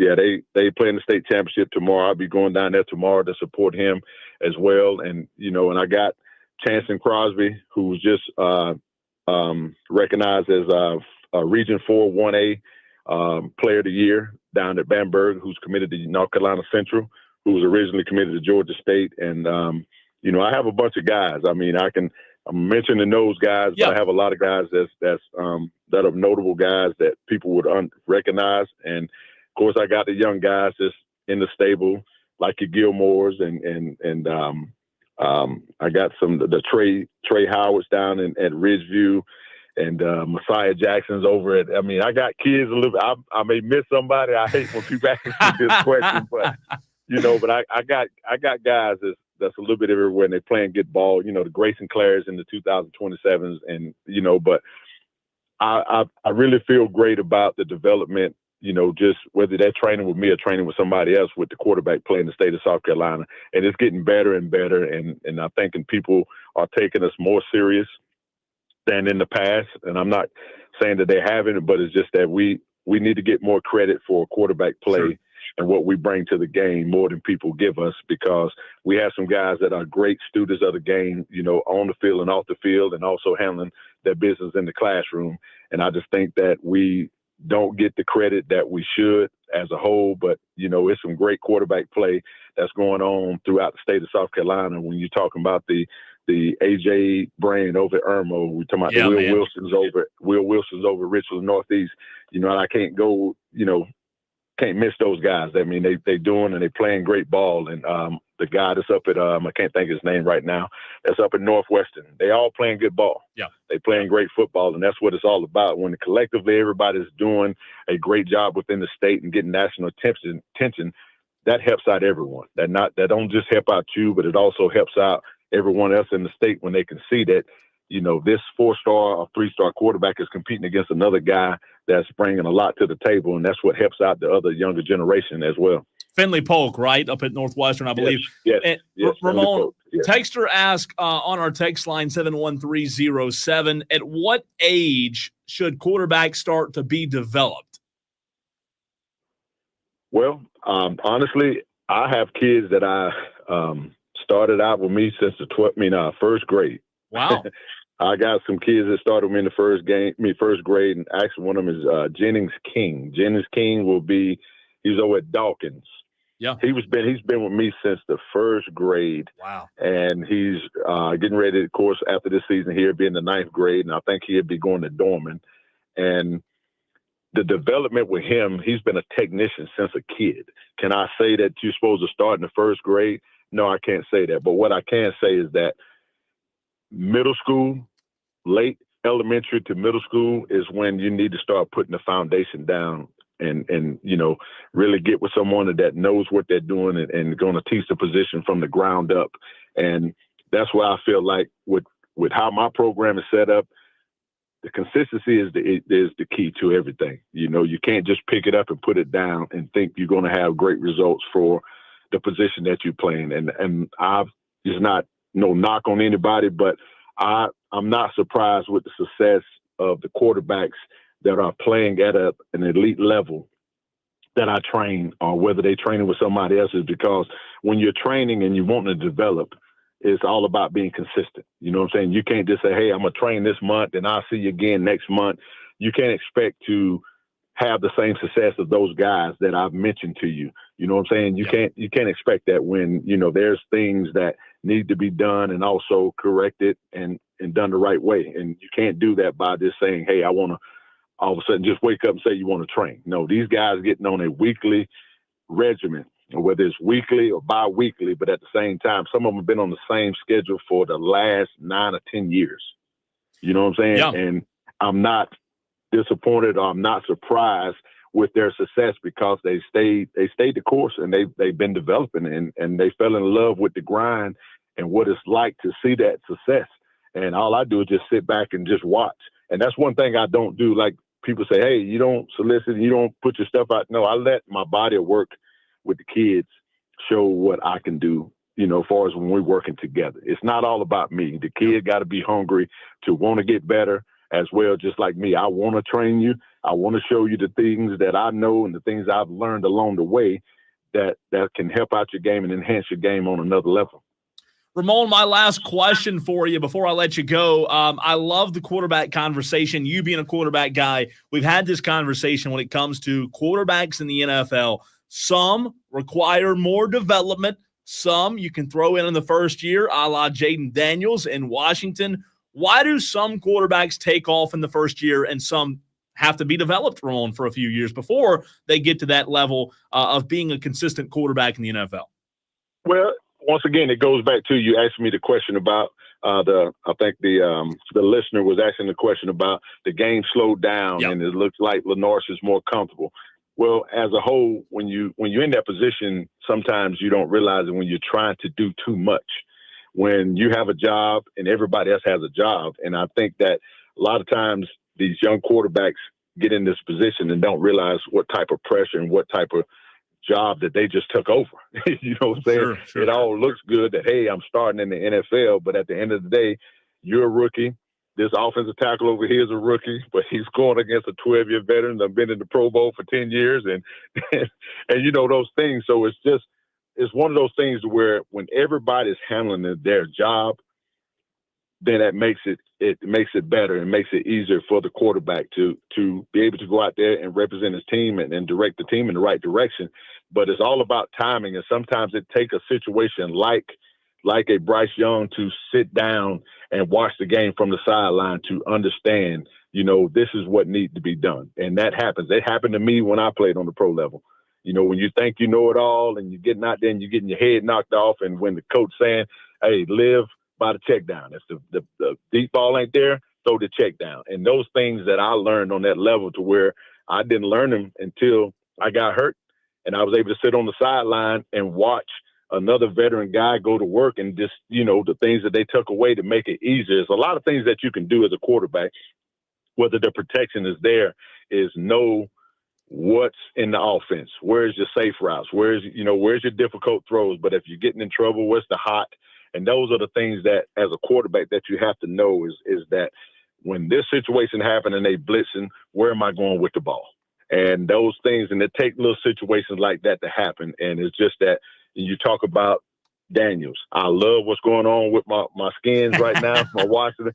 I love it, and it's just the maturity as well. And I think you can kind of see that with him, his whole demeanor, and it just goes back to, like with Lenoir, his demeanor is totally different than an average freshman. His demeanor is totally different than an average rookie. You got what I'm saying? Mm-hmm. But it also goes back with your preparation in regards to what you're trying to do with the team and what's expected from you with the team. And it only happens when the offensive coordinator is making you comfortable, and the hat goes off to the offensive coordinator, whether you like what they're doing or not. Is just they put those young men in the right position to be successful on, regardless of what level it may be. And that's what it comes down to. You got to know your quarterback's strengths, and you got to know his weaknesses if you want the best from him. Ramon, fantastic stuff as always. Really appreciate you taking time to hop on with me, and love talking to you. Let's do it again soon, man. All right, sounds good, and thank you. That's Ramon Robinson. Always a pleasure. ArE Elite Quarterback Academy. He doesn't solicit himself a lot, but I will. He's the best. Always appreciate him hopping on the show with us. I'm telling you, man, quarterback guru. I love that guy. He is awesome. Awesome. More upset picks coming in, but we've got to run. And on the other side, we got to get to our daily wires, the headlines, the top stories in sports. That's next.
You call them headlines. We call them daily wires on the Fan Upstate, getting you caught up on what's going on in the sports world. So much to get to. So much happening tonight, this weekend, that we need to let you know about. Last night, Miami of Ohio defeated Kent State 34-7. So for those that picked Kent State on your upset picks, I'm sorry. Didn't work out well for you. Northern Illinois, they defeated Akron 29-16. And Ohio defeated Eastern Michigan 35-10. Four-star Florida State quarterback Trammell Jones pulled his commitment. How about that? From the Seminoles on Thursday morning. Oh, boy, things are getting dark down there in Tallahassee. This marks the sixth departure now. Not one, not two, not three, not four, not five, but sixth departure from Mike Norvell's 2025 class. Amid the program's 1-9 start, Jones is a 6-foot, 190-pound passer from Jacksonville, Florida, is ESPN's 9th-ranked dual quarterback prospect in the 2025 cycle. The decommitment by Jones, the longest tenured member of Florida State's 2025 class, arrives just days after Norvell fired 3 members of his coaching staff on Sunday following the program's 52-3 defeat at Notre Dame, headlined by the exit of offensive coordinator and offensive line coach Alex Atkins. So things in Tallahassee right now not going real well. Let's just say that. In San Antonio, Spurs star Victor Wembanyama scored a career-high 50 points last night, including a career-best 8 3-pointers in a 139-130 win over the Wizards. Are you kidding me, Victor Wembanyama? 50 points, a 50-burger for the second-year player in San Antonio. Man, he's so fun to watch. He's going to be really, really good. Also, in Philadelphia, it wasn't easy, but the Cleveland Cavaliers saw their season-opening win streak hit a baker's dozen on Wednesday night, thanks to Donovan Mitchell's thanks to him scoring 13 of his 23 points in the fourth quarter. The Cavaliers became the 6th team in NBA history to win at least 13 consecutive games to begin a season by claiming a 114-106 win over the 76ers. Yeah, they didn't have Tyrese Maxey, they didn't have Paul George, and they didn't have Joel Embiid. So you better win if those 3 guys aren't playing. In Gainesville, injured Florida quarterback DJ Lagway practiced for the 3rd consecutive day Wednesday, making progress toward a potential return against number 22 LSU.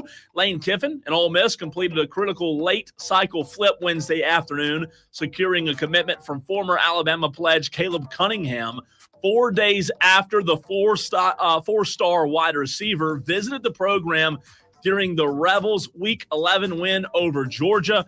Cunningham is a 6'3", 190-pound receiver from Ackerman, Mississippi. He is ESPN's number 21 overall prospect in the 2025 cycle. The number 2 wide receiver prospect in 2025 as well. Cunningham had been a cornerstone of Kalen DeBoer's recruiting class, his first one, and that's a big loss for Alabama.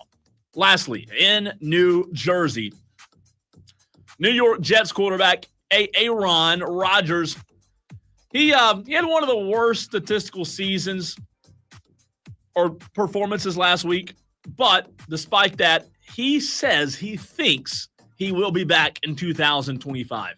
He said, I think so. Yeah, 19 days shy of his 41st birthday. So as of right now, he thinks he'll be back in 2025. Tolos, it's your time to take over. You better bring the heat today. What are you sounding off about? That's next.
sports talk from start to finish. You're going wire to wire With Diesel and Cole Bryson. on the Fan Upstate. You know, it's time for the Tolo takeover, but before we get there, I do want to go back to one thing from the Daily Wire's Aaron Rodgers saying that he thinks he might be a New York Jet next year or might be playing next year.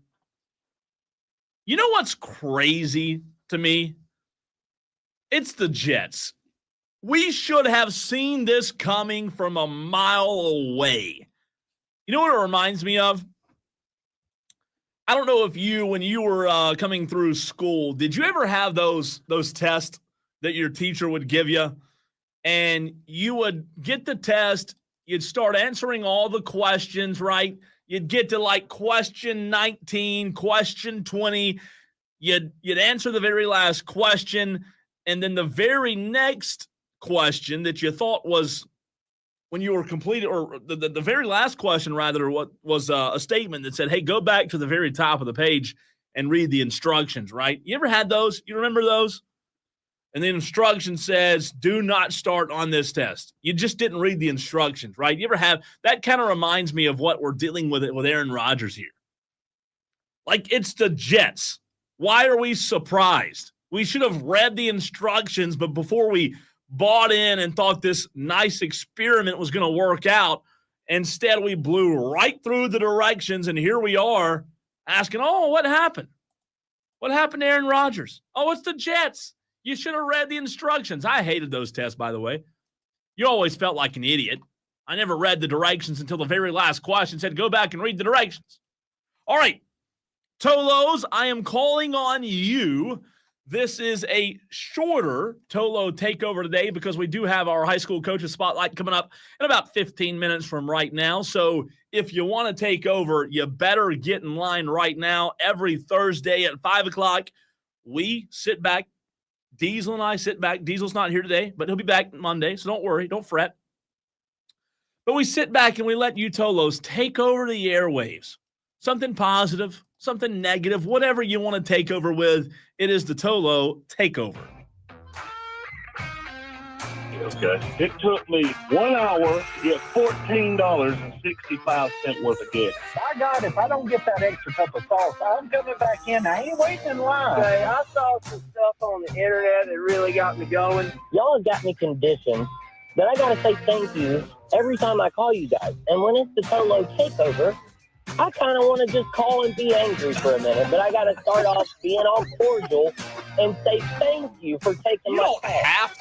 Well, this isn't a bad part. I mean, that's a bad part, but that's not why I'm mad at sales. The Gamecocks are trying to win in Tuscaloosa on Saturday. Y'all need to be fired. The grocery stores, at least the ones nearest me, are completely out of frozen pizzas, except for cauliflower pizzas. Oh. So if you are at the grocery store and nobody will buy your cauliflower pizzas, maybe you should stop carrying them. What really ticks me off when he speaks, not because he's the Clemson football coach, but when he speaks about an ACC game, he makes it seem like it's some big ordeal. Dabo, your schedule sucks. And I am pissed off today, okay? It took me 1 hour to get $14.65 worth of gas. 844 fan phone is the way you can take over these very airwaves. We've had some really good ones over the last few weeks. So I'm calling you Tolos. Let's set the bar high today. Let's set the bar and really make our waves. I have one that I'm going to start off with while you Tolos get in line. 844 fan phone, 844-326-3663. That's the number you can use to sound off and take over. Here's mine. I have a sound off. I have a complaint that I want to voice to the upstate, to the world, however you may be listening today. I did not know this until I walked in the studios or in the radio station today. However, I learned something new today. I learned that if you microwave or cook cabbage, it can turn the entire radio station, and I mean both floors, into the worst, absolute, god-awful smell you've ever smelled in your life? I walk in the building. My immediate thought today was, oh, God, the septic. Something happened. Septic system. Toilets are backed up. Stone Man's been in the bathroom upstairs. I just immediately thought something bad had happened. Well, I walk upstairs thinking, okay, maybe it'll be better upstairs where our studios are. It's not any better. It's worse. The smell just got worse as I went up the stairs. It's awful. It's terrible smell. I could not believe the smell. So Chris, one of our engineers, I run into him in the hallway. I say, Chris, what's going on? What's happening? What is this god-awful smell that smells like you know what? A big turd or worse. What is going on? What's going on with it? You need to call a septic guy, call a plumber. Let's get this fixed. Well, he tells me somebody was cooking cabbage in the kitchen earlier. Downstairs in the kitchen. So my sound off, my Tolo takeover is, as you Tolos get lined up, 844-326-3663. Mine is, what the heck makes you think you can come into your workplace, whoever this was, I don't know who it was, but I'm going to rant about it. I'm going to fuss about it because the workplace today smelled god-awful. God-awful. And it was all because somebody, and I'm just going to bet it was somebody in sales. I don't know if it was sales or not, but you know, those sales people kind of think they can do whatever they want. I don't know if it was. I don't want to place the blame irresponsibly. But to whoever cooked cabbage today, it was horrific. It was horrific. Thank you for stinking up the entire building. Please cook your cabbage at home. Please never bring cabbage to work again. And I have no idea who even eats cabbage in the first place. But boy, was it terrible. And I still smell it. Didn't think it was cabbage. Thought there was a major septic issue. So, Tolo takeover right now, 71307 if you want to text in. But, hey, we prefer you call us up, 844-FAN-PHONE, 844-326-3663. I have heard some really good Tolo takeovers over the past few weeks, but I want to see if you Tolos can set the bar high today. Let's first go to Tom in Somerville. Tom, what's up, man? Hey, if somebody's cooking cabbage and it smells like that, they ain't cooking cabbage right. I know that for a fact. But what do they cook? I mean, how do you mess? Why does cabbage smell that bad? I know Brussels sprouts, Tom. You know, have you ever cooked Brussels sprouts? Are you a Brussels sprout guy? No, sir. No, sir. I'm not. I do like cabbage if it's cooked with butter and chicken broth and sausage and ham hocks and all the other bacon. Yeah, the healthy stuff, yeah. Mm-hmm. But you were ranting about that. I got something I need to rant about.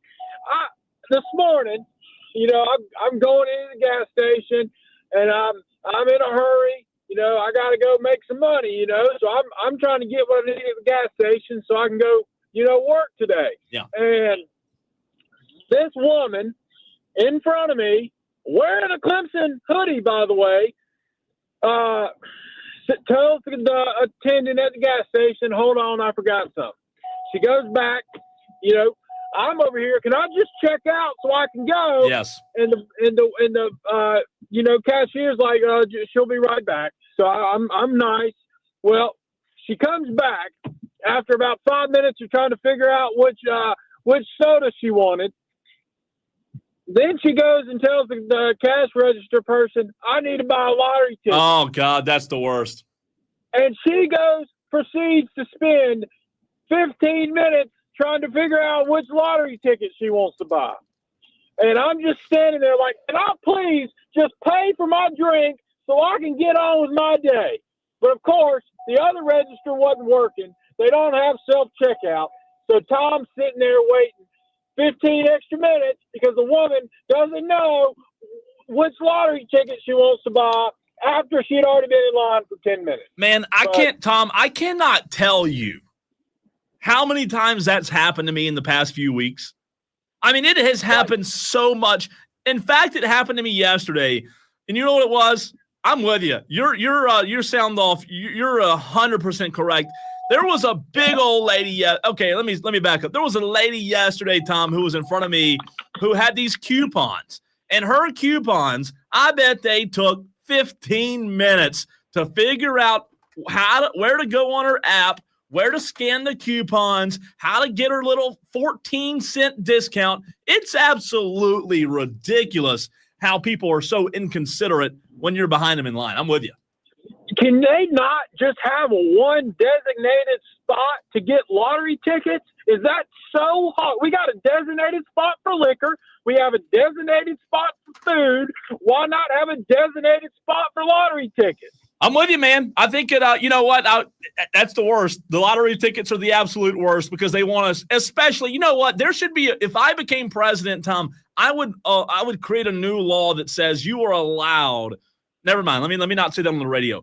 If you are scratching a lottery ticket in a line, if you're that inconsiderate, you should be able to have whatever said to you that is the most ridiculous thing. It has happened to me, sadly. It's happened. It's like going to the fast food restaurant, ordering your food, and then eating your food at the spot in the window while the person's behind you. I mean, it drives me crazy. But I'll let the next person come on and rant. As always, go Gamecocks, and Clemson still sucks. Thanks, Tom. Soon. Always appreciate it, Tom, as he's always got something very interesting to say. I mean, very, very interesting. All right, we've got DB, we've got Rick and Greer to get to. Let's first go to DB, and then we're coming to you, Rick. DB, what's up, man? What do you have to sound off about today? Almost probably the same thing as last week. Where are these Tolos at with their picks? Bring it, guys. They're slacking. What are we doing 2 weeks in a row to where DB's having to call in on the Tolo takeover and wake up the freaking Tolos to get them to submit their upset picks? Right now, let's see where we're at. Let me pull it up. We've got 17 today. Yeah, we're behind. You know what I think it is, DB? I think people are getting discouraged. I really do. Because they're not winning, so I think they're just giving up. I really do. Well, I have 12 incorrect picks in a row. I haven't given up. Do you really have 12 incorrect in a row, DB? Is that right? Yeah, well, I still have 0 points, including week 0 to week 11. I thought you were on the board. I thought you were on the board, DB. Nope. Oh, man, that's rough. That's rough. Well, of course, this week my pick is the one that has the majority so far with Tennessee. Yeah. Although I think some Pitts are grabbing in and Mizzou's grabbing in too. Well, hey, I appreciate your call to the Tolos to get their upset picks in. I hope they hear you, and always, DB, appreciate the phone call. All right, talk to you later. 844-FAN phone, 844-326-3663. Tom's upset about the people in the drive-through line or on the gas station line who take so long to check out. DB's upset with the Tolos because they're slacking this week on the upset picks. What are you upset about? What do you want to gripe about? You can do so. It's a Tolo takeover. Whatever you want to talk about, Rick and Greer, I'm sure, has something to gripe about. What's up, Rick? I'm mad as hell. All right, why? I went in Walmart. I'm going to say it. I hate Walmart. I go in Walmart. They close at 11 o'clock every day. Okay? I know that. I go in at 10:30. Every 2 seconds I'm hearing, we close in 30 minutes. We close in 29 minutes. We got people coming over, tapping me on the back. Hey, buddy, could you hurry up? We close in 27 minutes. I can tell time, okay? Please, leave me alone while I'm shopping. I know how long it is, okay? You don't need to have 30 people in there telling people when you close. We know you close at 11. We know you open at 6, okay? Thank you very much. Rick, hey, real quick, Rick, I like your gripe because I'm with you, but another gripe should be, why are we to the point in our world and society where Walmart's not 24/7? It used to be 24/7. Do you want to know why they're not 24/7? Yeah, as long as it's FCC friendly and you can say it, yeah. There ain't enough ugly people in the world to hire enough to go to Walmart. Go in there. It looks like a zoo. Even I'm too pretty to work in there, okay? They can't hire enough ugly people to work in Walmart. That's why they don't open 2 hours a day, okay? Rick, I did not expect that one come didn't expect that to come out of your mouth, but you know what? I shouldn't be surprised. Thanks for the call, Rick. Thanks. Truly at a loss for words. Truly at a loss for words. There are not enough ugly people in the world. That's why Walmart isn't open 24/7 anymore. Is that bad? I mean, did Rick really just say that on the radio? You know there's somebody out there that listens to this show that's a Tolo that works at Walmart, and now they hate this show. They think the fan upstate absolutely sucks. Rick coming in strong. Oh, my gosh. Trying to make his way on a promo. You know what? And the worst part is I set him up. I really did. I asked him the question, and that was not planned. I should not have set him up like that and put the ball on a tee for Rick to absolutely hit on a grand slam. All right, Tolos, time is ticking. We are about to be up against it. 844 fan phone 844-326-3663. It is the last call for any Tolos who want to take over. Texter says this comes from the 432. Then that explains why Waffle House is 24/7. Funny, Texter, but I think all of them are now. But am I wrong that when COVID hit and after COVID, a lot of the Waffle Houses weren't 24/7 as well? I think I'm right on that. I think they had some staffing issues. I could be wrong, but yeah, it's a sad world where Waffle House and Walmart aren't 24/7 anymore. I mean, what's this world come to? I've always thought it was a staffing issue, but I guess not. I guess it just come down. I guess it came down to the fact that like Rick said, there aren't enough ugly people. Oh, my God, I can't believe he said that. All right, let me grab this one call. Let me get this call. Hey, let me get this call. Hey, Why do I what's your name? This call. Hey, let me get this call. Hey, let me get this call. All right, we've got time for one more Tolo on the Tolo Takeover. 844 fan phone 844-326-3663 for the second time this week. After I've never heard Madcraft grace us with his presence. Madcraft on the phone lines, renewal by Anderson of the Carolinas fan phone. Madcraft, it is your chance to take over. What's on your mind?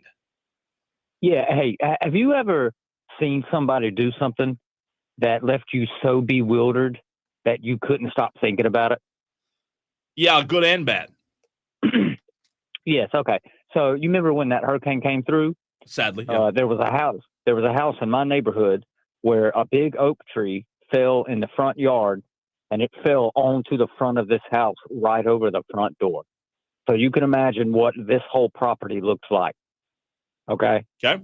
So my question is, why do you reckon she was standing underneath that tree sweeping her driveway or sweeping her sidewalk? Wait a minute. Say that again? Why was she standing underneath this tree on her house, sweeping her sidewalk clean when her yard literally looks like a tornado ripped through? And this is a true story. Yes, this happened. This happened right down the street from me. Well, maybe she just Madcraft, I guess she wanted, in case she had any visitors, the sidewalk to be free of debris, right? Well, I mean, I guess you could call it maybe OCD, but I mean, that's a safety concern. Like, I know plenty of people with OCD, and they don't, go jump into a pond when there's a thunderstorm happening because that's where they wash their favorite shoes. Like, that's not. So, Madcraft, anyways, I appreciate the call. That's a good one. 844 fan phone 844-326-3663. Always love the Tolo Takeover. It's your chance to take over these airwaves. We'll do it again next week at 5 o'clock on Thursday. But on the other side, we're going to get into a little high school football conversation. It's our high school coaches spotlight every Thursday. And this week, we're going to Inman, South Carolina, to talk to Harry Cavanis, the head football coach of the Chapman Panthers. That's next.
season for us so far, we have had 3 normal weeks out of the entire season, out of 11 weeks, basically, 3 just completely normal weeks for us. So that's wild to say the least. I don't think I've ever had a season like that.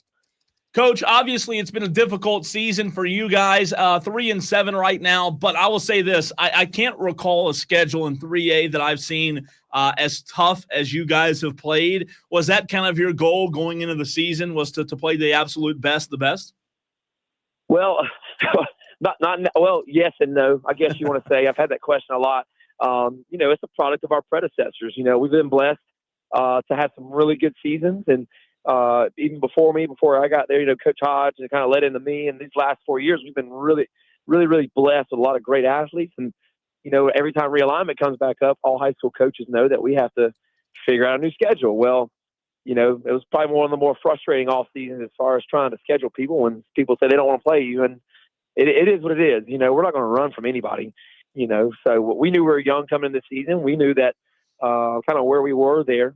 So, it is what it is, and it's either let's pick this team that's picked number 1, then 4A, 3A, or we pick number 2. So it's just like whatever, Yeah. So, but I love, and I tell our kids this all the time. I tell everyone this. I think it's so important for high school kids to play in great experiences and great environments.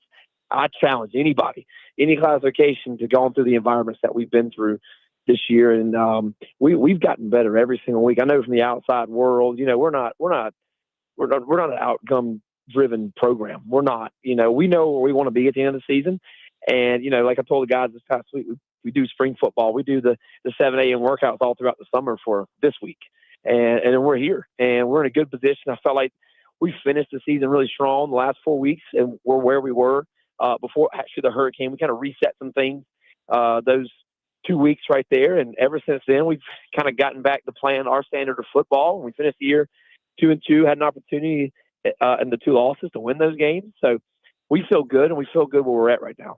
We're talking to Harry Cabanis, the head football coach of the Chapman Panthers. Coach, you mentioned, the tough season you've had, but you won 2 of your last 3 games, defeating Union County 35-13. Obviously a tough loss to a really good Woodruff team. And then you guys defeated Broome on Halloween night. Do you feel like you do have momentum, though, because of those 2 wins here recently that carries into the postseason? Yeah, 100%. Whatever you want to call momentum, our guys are believing in what they're doing. They're very, what's the word I'm looking for? They're very confident in what they're doing on both sides of the ball. We've really settled in on what we're doing and who we are as an offense and as a defense, and who we are on special teams. And, we've been, more or less, we have been plagued with injuries. We had 9 guys that started the season for us that have had season-ending injuries, 7 of them of which play both ways for us. I mean, literally, we're in the weight room yesterday morning. We FaceTimed one of our players who just got out of surgery. He FaceTimed us, as soon as he got out, let everybody know he's back on the recovery, So we've dealt with that. We've had a lot of young guys played. We already knew we were young, but we had guys that we probably thought weren't going to play this year. Hopefully, we knew they were going to be good for us, but they have. I mean, the game against Broome, we started 3 freshmen on defense. So they got an opportunity to be really, really good down the road for us. So if anything, these guys are playing a lot of plays for us, and they're going to be around for a long time. Coach, you guys talking about that tough schedule. I mean, you played Daniel, you played St. Joe's, Boiling Springs, Clinton, Christchurch, BHP, Mountain View Prep, a really good Woodruff team, and then a Broome team that's always well coached. How does that schedule and your guys seeing the best throughout the regular season, how can that rather translate to maybe a postseason run?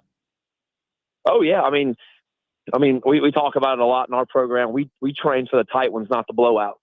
And those type of environments and preparing for those type of teams is just going to pay off for us down the road. And they have, over the past 4 or 5 years that I've been here, those games that have gotten us ready in the non-region have really helped us when it comes time for the postseason. And we feel like we've played just about as good as anybody that you can play. And the teams that we played, we're not going to see anybody better. No offense to anybody, but those teams that we played over the course of the beginning of the season are just as good as anybody else in the state of South Carolina. Yeah. So we felt like if we can play with those guys, prepare for those guys, and have great outcomes throughout the game. I mean, I can't tell you how many times we lost a lot of turnover battles, unfortunately, in those games, and we really feel like we weren't that far away from having an opportunity to win those games. So, yeah, we feel like, as the season goes, we have an opportunity to beat anybody. We're talking to Harry Cavanis, the head football coach of the Chapman Panthers. Coach, talk about, for those out there that may not know, that may not follow Chapman Panther football closely, talk about some of the guys who have been playmakers this season that, people like hearing names called, especially the players who, like to go back and listen, the players on your team who have been playmakers for you thus far this year. Well, and I think we've done it really collaboratively. Like I said, a lot of those injuries that we had were our big-time guys, coming into the season and stuff. Guys, we had a 3-year starter go down on the second drive of the first quarter of the Daniel game. Yeah. But we've kind of spread it around a lot. The guys that have been real constant for us, a captain in Trip Simmons, who's played linebacker, started every single game for us. He gets us lined up on defense. He's leading us in tackles right now on defense. In the secondary, you got some guys that have played a lot of games for us. Jaden Mormon, who's been around us for a while now. And then 2 new guys, Elias Hill in the back end, and then a freshman starting at corner who's, pretty much guarded everybody's number one. A guy that you're going to see for a while, his name's Darian Burgess. You're going to hear from him over the next few years. Offensively, we're led by our quarterback, Josiah Moore, who's a senior, who's come into his own over the last month. He's really had a great end of the season and leading into the playoffs. We're hoping we continue to do that. We got a guy by the name of Justin Dawkins. We call him Rambo. He's a junior at running back. He's real close to breaking 1,000 yards.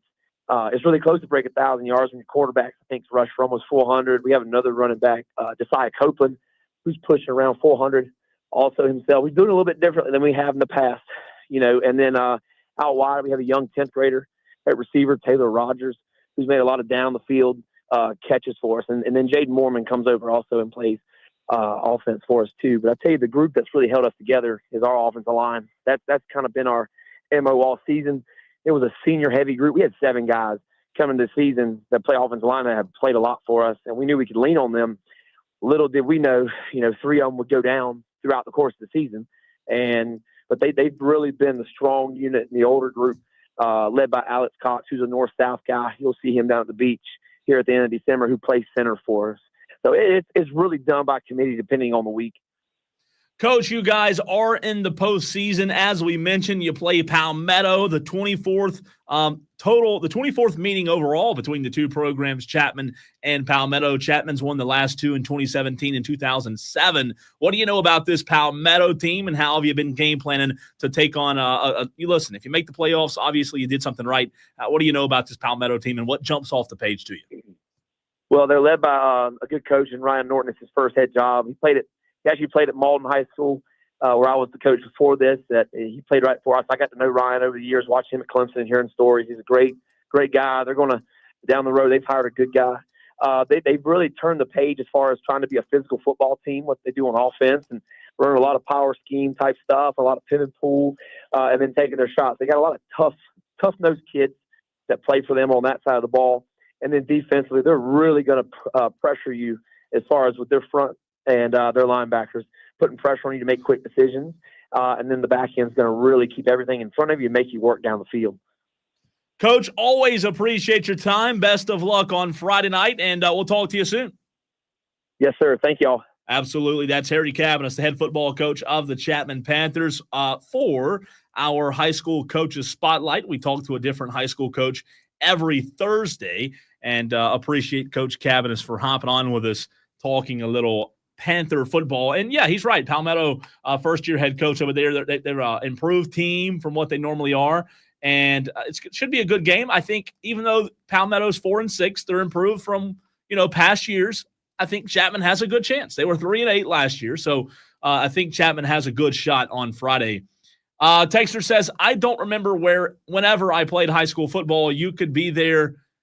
You could be 3-7 and make it to the playoffs. Well, to your point, Texter, you're right. However, in 3A, in the classification of 3A, everybody makes the playoffs because of the number of schools that are in the classification. I know a lot of people don't agree that a 3-7 team should make it, but in 3A, believe it or not, this year, every team makes the playoffs.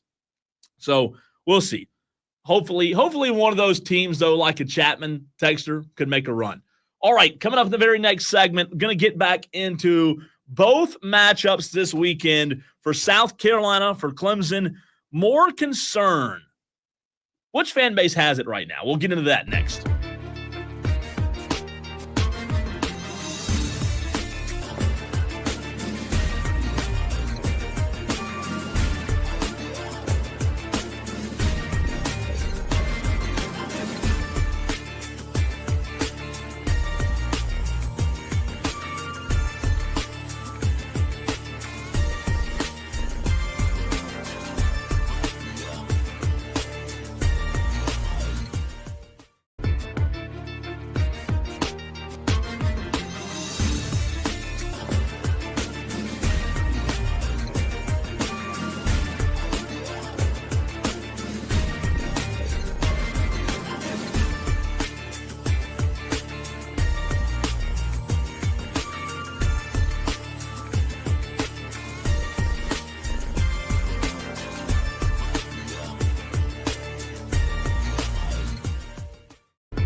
Clemson fans, on a scale of 1 to 10, how confident are you about Saturday's game versus Pitt? What I did find interesting is Pittsburgh, for whatever reason, is getting 62% of bets to either win outright in an upset or keep the game under the line in a loss. The other 38% of wagers project Clemson will win the game and cover the double-digit spread. I know we've had a lot of Pitt over Clemson submissions for our upset picks challenge, but the fact that that money is where it is very interesting. I don't think Clemson is in a position where I don't know why, when you look at the money, I don't know why Clemson's in a position where their backs are almost against the wall. But I think I would feel comfortable taking Clemson in the 10, taking Clemson in the spread. Look, we know that Pittsburgh's an improved team, not a bad football team at all, and they've struggled down the stretch. Clemson hasn't looked the best at times. I talked about the first half last week, but I do believe Clemson will have a bounce-back win where they look better in 4 quarters of play. On the other hand, it was announced earlier that Brady Cook is listed as doubtful, flipping over now to South Carolina and Missouri. Brady Cook listed as doubtful. Missouri 7-2 right now. I said it earlier in the show. Even if Brady Cook was playing and healthy, I'd still take South Carolina. South Carolina has a 69.6% chance to win the game, according to the ESPN matchup predictor, leaving Missouri with a 30.4% chance to win. But obviously, if Brady Cook is not in the game, you got to think that South Carolina's going to have their way, right? You've got to think that Clayton White's going to dial up some magic. And it'd make it very tough, in my opinion, on Missouri. It really would. They're 7-2, 3-2 in the conference. But I just think that the way that South Carolina's defense is playing, it's going to be tough, man. It's going to be tough to feel like you can get any momentum going. The crowd's going to be insane on Saturday. It's going to be almost a night game. It's a 4:15 kickoff, but, it gets dark at like 5:15. So it'll basically be a night game at Williams-Brice. I just don't see Missouri being able to cover the spread or win the game. I do know the spread moving from 13.5 to 14 is a big jump, though, because if you took it at 13.5, you might feel comfortable about where you were.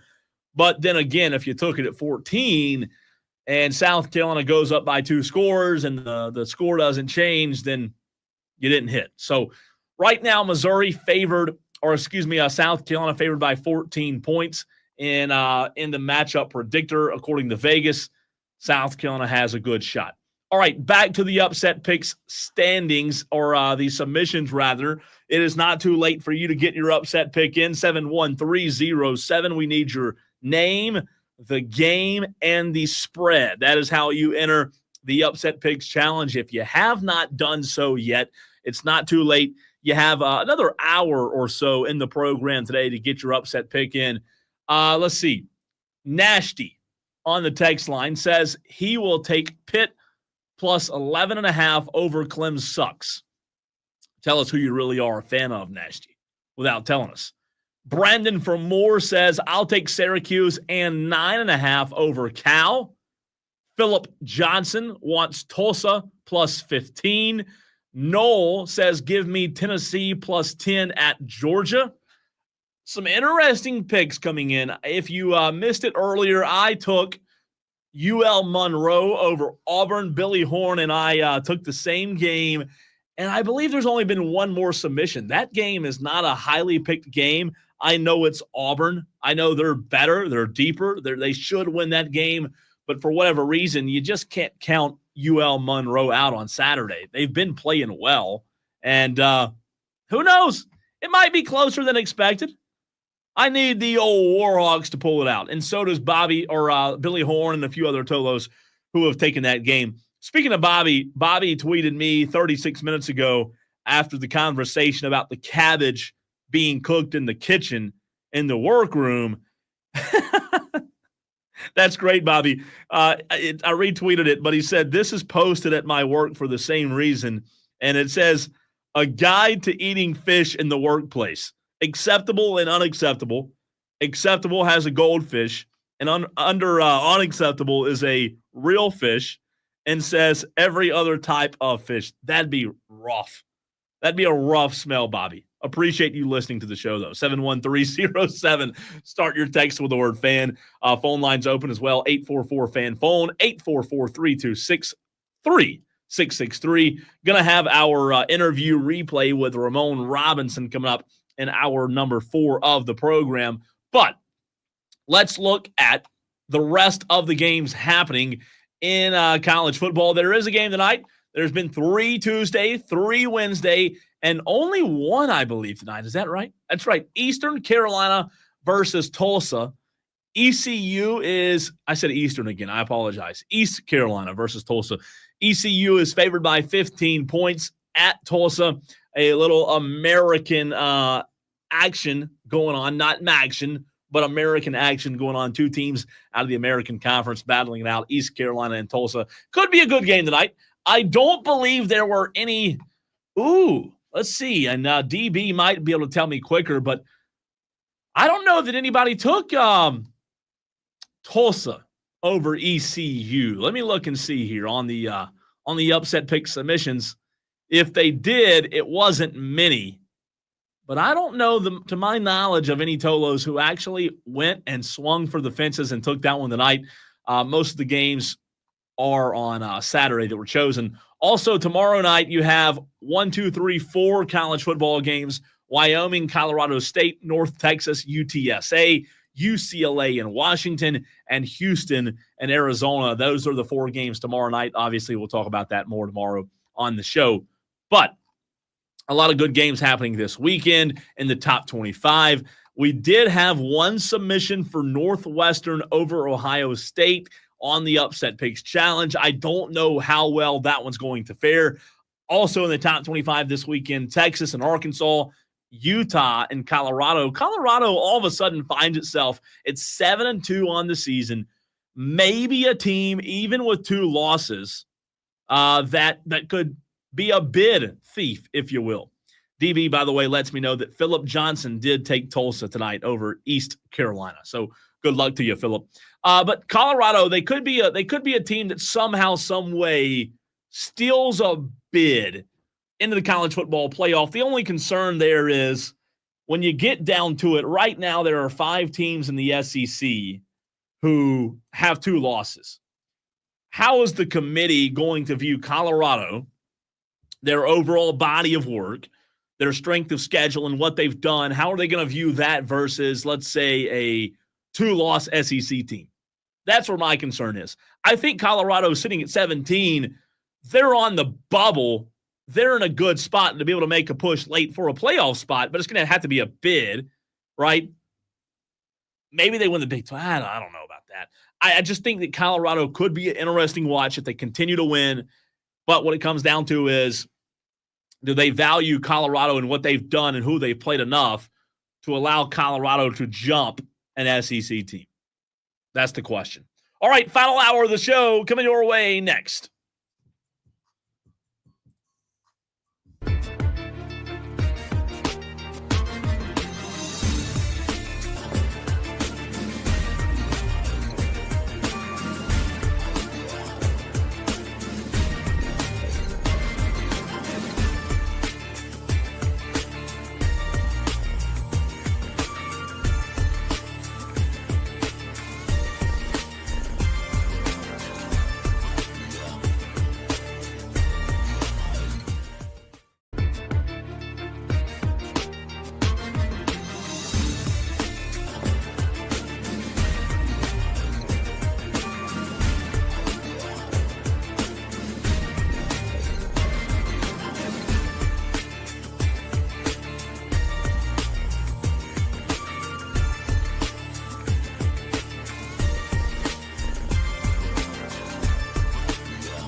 Sometimes you Tolo send a text, and I just ask myself, man, where did this even come from? Should I even read it? But most of the time, as long as it's FCC compliant, I read it. I'd rather ask for forgiveness than permission, right? That's kind of the way I roll. But no, this one's okay. This one's funny, but I did laugh off the air. We were talking about the cabbage dilemma earlier in the downstairs break room. A couple of people were interacting on Twitter about it. CJ from Greer. I can't even make it through the text without laughing, CJ. CJ from Greer says, at my former company, a Latino dude reheated a whole carp in the microwave. They had to replace the microwave. No way. You don't say. That's bad. Do these things really sometimes, I'm not going to lie, Tolos. Sometimes when you guys call in or text in with these crazy stories like Rick in Walmart or Tom in Somerville earlier in this gas station story or the carp in the microwave, sometimes I ask myself if it's legitimate, if it's true, it's funny either way. It's freaking hilarious. Welcome into Wire to Wire, hour number 4. So good to be with you tonight as we are taking you home on this Thursday edition of the program. I want to get to some high school football going on in the upstate tomorrow night. Also, our interview with Ramon Robinson coming up in about 15 minutes on the show. And then we're going to get into a game that I am very excited about tonight. Commanders-Eagles. I really legitimately am thrilled about this matchup. I think it's two really good teams, and we could get one of the better Thursday night games we've had. I don't think we've had the best Thursday night games here as of late, but I think tonight it could get good, man. These are two good teams. A classic NFC East matchup. Before we get to Ramon Robinson, though, let's go through and look at some of the matchups happening tomorrow night in high school football. First round of the playoffs are underway. Boiling Springs is where we'll start. Boiling Springs is at Dorman. And, boy, I'll tell you what, a lot of people say that, the first round matchups aren't any good. First round matchup, they need to cut around to the postseason. It's all blowouts in the first round. I don't think this one's going to be a blowout. I don't think this first round game on Friday between Boiling Springs and Dorman will be a blowout by any stretch of the imagination. This is going to be one of the better first-round games tomorrow night. It's at Dorman. And by the way, for those that don't know, this game did not happen in the regular season. It was axed due to the hurricane that came through, and these two teams never played. So Boiling Springs, Dorman, I'll tell you this, of the entire slate of games that we have tomorrow night, I think this game's the hardest game to pick. In my mind, in my opinion, because it's kind of hard to gauge where these two teams really are. Boiling Springs has been very good this season. However, when they have played stiff competition, they've struggled. They're 0-3 against really good defenses. What I mean by that is Spartanburg, Spartanburg, Burns, and Gaffney. Boiling Springs is 0-3 in those games. So when they're going up against teams they should beat, they look really good. Dorman's defense is good. I do like Dorman's defense, especially their defensive line and linebackers. I think this game could be very, very close on Friday. I have not made a pick. I don't know which way to go because, in my mind, I do think it'll be a close game. But Boiling Springs Dorman will be one of the better first-round games tomorrow night. And, again, that game is in Roebuck at Cavalier Stadium. Should be a good one for the first round.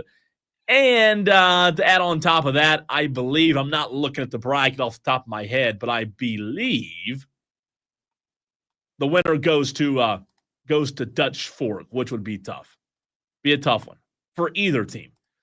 Texter says, last Thursday was Bengals-Ravens. I did forget about that, Fred S. I completely forget about that. Probably the best Thursday night game this season. A lot for Washington to live up to. I did forget about Thursday night being Baltimore and Cincinnati. You're right. It was a good one. So, yeah, you're right. Maybe we get 2 in a row, Fred S. Let's get 2 in a row between Jalen Hurts and the rookie, Jaden Daniels. We shall see. Also, Friday night in the upstate, Malden is on the road at River Bluff. Lexington is playing Burns. They're at Burns, but Burns doesn't have a home stadium. So that game tomorrow night is being played at Presbyterian College in Clinton, South Carolina. Kind of a meet in the middle, if you will, there between Burns and Lexington. And by the way, just a quick programming note for the Burns fans out there that do listen each and every Friday night. That game will be broadcasted on our sister station, 98.9 WORD. I'm going to have to cut out a little early tomorrow because of Furman basketball. Furman basketball begins pregame at 6:30, tip at 7. So because of Furman basketball, Burns is moving over to the big stick, the big signal, if you will, on 98.9. So if you want to listen to Burns football tomorrow night, check us out over on WORD. I'll have the call there. But Lexington has a good defense. Lexington's offense has struggled this year. They're kind of in the same situation Burns is, with a lot of injuries happening. But I do think Lexington-Burns will be a very close game. I could see it being low scoring tomorrow night with two very good defenses. It wouldn't surprise me if it was somewhere in the teens when the final score was all said and done, maybe 19-15, something like that. But I don't expect a lot of points to be scored tomorrow night in that one. Clover is hosting Blythewood tomorrow night. Indian Land is hosting Eastside. So the Eastside football team that has struggled this year, they're in the playoffs. Again, a lot of teams get into the postseason. Eastside in the postseason as well. Hillcrest, who has struggled down the stretch, will host Nation Ford. Even though Hillcrest has struggled as of late, I really like the Rams in this matchup tomorrow night. I think Hillcrest gets the win. It should be one of those matchups Hillcrest can, I don't want to say dominate, but feel like they are the superior team. So Hillcrest hosting Nation Ford tomorrow right here in Greenville, or Greer rather, tomorrow. Greenville High School is at Riverside. The winner of that game, that is a Division II game contest. The winner of that game will travel to Gaffney next Friday. So Greenville Riverside could be it could be a close game for a few quarters. I do like Riverside tomorrow night, though. I do think Riverside gets the win. Greenville, they've had a tough first season under Jabo Shaw, and I think Greenville lost a lot of players to the transfer portal, if you will, last year as well. So we'll see if Jabo Shaw can build that culture back up over there at Greenville. But they've had a tough season over at Greenville High School. Woodmont here in the upstate is on the road. They are in the first round of the playoffs, though. They're on the road at Catawba Ridge.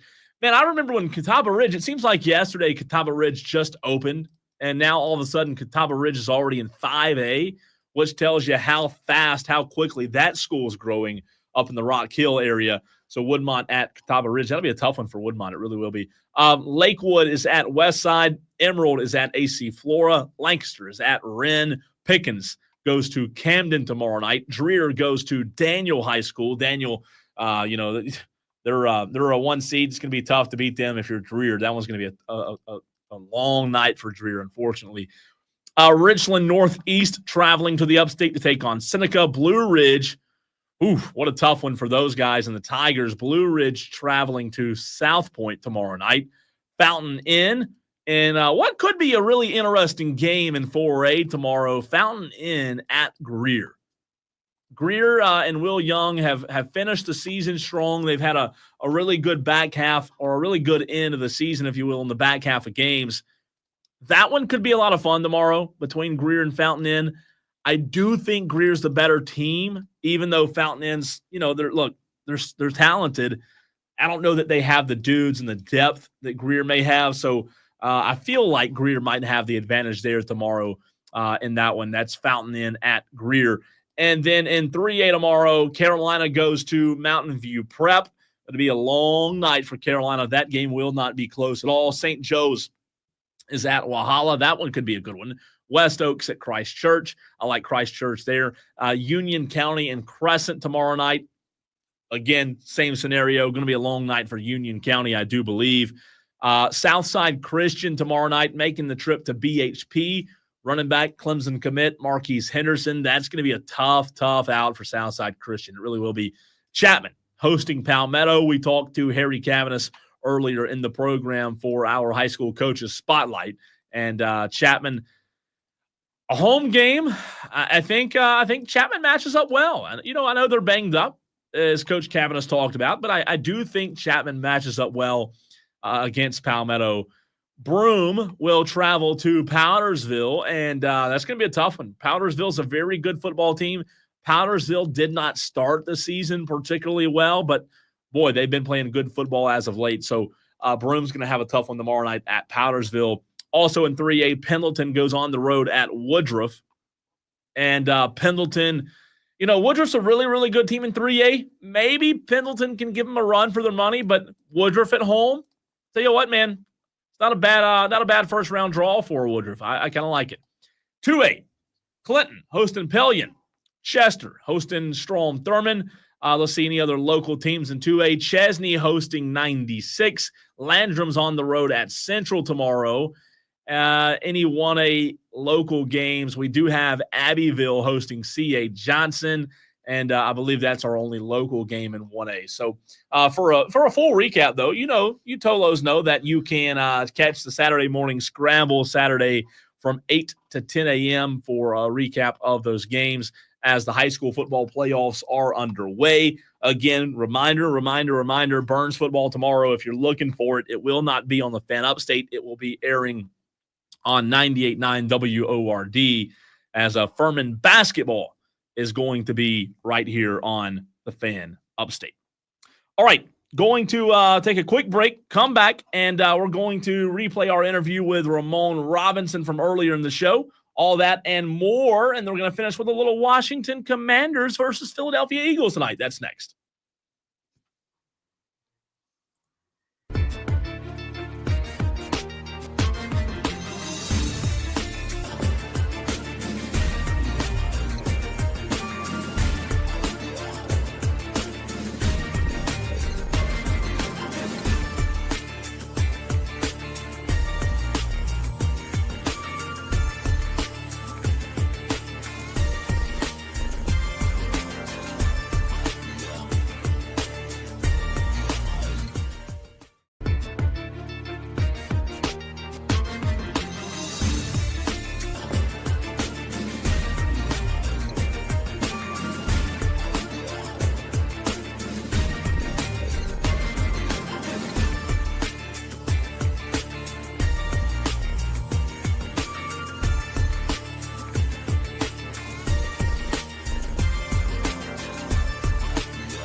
Have won 2 straight following their win over the Giants in Munich, and now they'll have even more weapons on offense moving forward. Rookie running back Jonathan Brooks will be available after the bye, so will veteran receiver Adam Thielen, who was activated to the roster on Tuesday after missing 7 games with a hamstring injury.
last talked to you, but down the stretch, LaNorris Sellers has kind of come into his own a little bit. But I'm sure you, who trained him, you're not one bit surprised by his success, right? No, I'm not. I mean, but I did understand that there's trials and tribulations and things that happen to start out with, is game speed and practice speed is totally different, especially when you're not practicing against your opponent all the time. Mm-hmm. And that continuity, familiarity with everything is a little different. You know what I mean? So when you get out there, some things may be off a little bit, but at the same time, it's all about growth and development. And that's what I've been so pleased with him from game one to every game that he's played. He's gotten better and better every game. And that's why you see right now the streak that they're on and as a team. And, it's not about just him. It's about everybody that's going on. And I think everybody's playing together as well. And everybody wants to see that with the offense, as far as with the receivers being on the same page, running back, offensive line, and things like that. And I think the offensive line hasn't given up a sack in the last 2 games, if I'm not mistaken. No, that's right. But it just goes back to my saying with, let 16 be 16. And wasn't saying that in an arrogant way. It's just that I've been around the young man for so long, and I know what his capabilities are. And, people can say freshman all they want to, but he's a mature guy that's he's above where most people think he is when it comes to maturity and handling the game. And you can see that with just the pressure and see the nonsense that people may want to put on social media and things like that, to where he doesn't pay attention to that stuff. And his circle and family, everybody doesn't pay attention to that. They just keep working and grinding and just doing what they do is best. Nonsense on social media. Surely not, right? I mean, never has that happened. Ramon, you said something really interesting about LaNorris not practicing against his opponent. Shane Beamer even mentioned it a few weeks ago. He was out a lot early in the season, not just during games, but something that fans don't always see. Even when they're missing practice, those practices can be so integral, not just in terms of the preparation and game plan, but with their development as well. From a development side, from someone like you, Ramon, who develops quarterbacks, do you think that development's something that has to be ongoing all the way throughout the course of the season?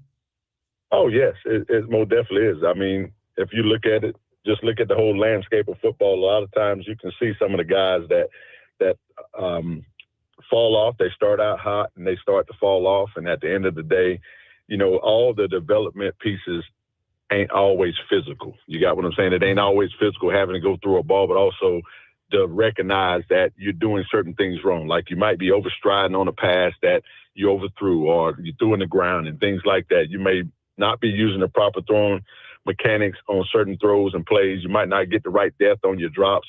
Those are the things that, when it comes to development, that has to be pointed out. You can't just go from one game and you miss a throw or make a mistake, or whoever it is, whatever position it is. It's all about, critiquing it, making it correct, get it correct. And those are the things that I do with him when we have our little talks. I mean, it ain't no, hey, man, you did this wrong all the time and you did this great. But it's just more so little things that if I see something that they may have missed, and I'm in direct contact with the offensive coaches all the time.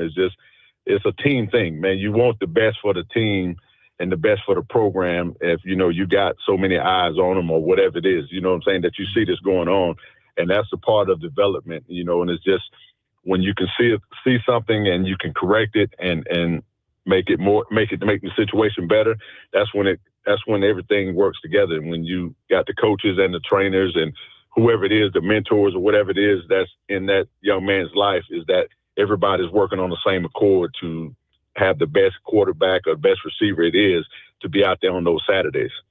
We're talking to Ramon Robinson of ArE Elite Quarterback Academy right here on Wire to Wire. Ramon's a good friend of the show. Ramon, one of our Tolos asked about the game slowing down for Sellers over the last few weeks and wanted to hear your thoughts on that. And I'll even expand on that question. What in your mind allows the game for a quarterback to slow down like it has for LaNorris?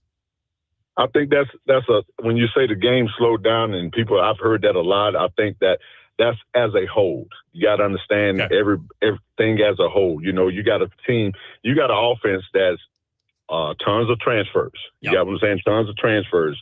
a young offensive line and a lot of, a few key veterans here and there. At the end of the day, I don't think it's just slowed down for Lenoir. I think it's slowed down for the entire offense in regards to playing and gelling together as one. You know what I'm saying? Yeah. And it's not so much as just Lenoir, but once you have all the pieces working together, that makes everything looks better and as they playing as a team right now. So it looks as though everybody, they look like a 5-star.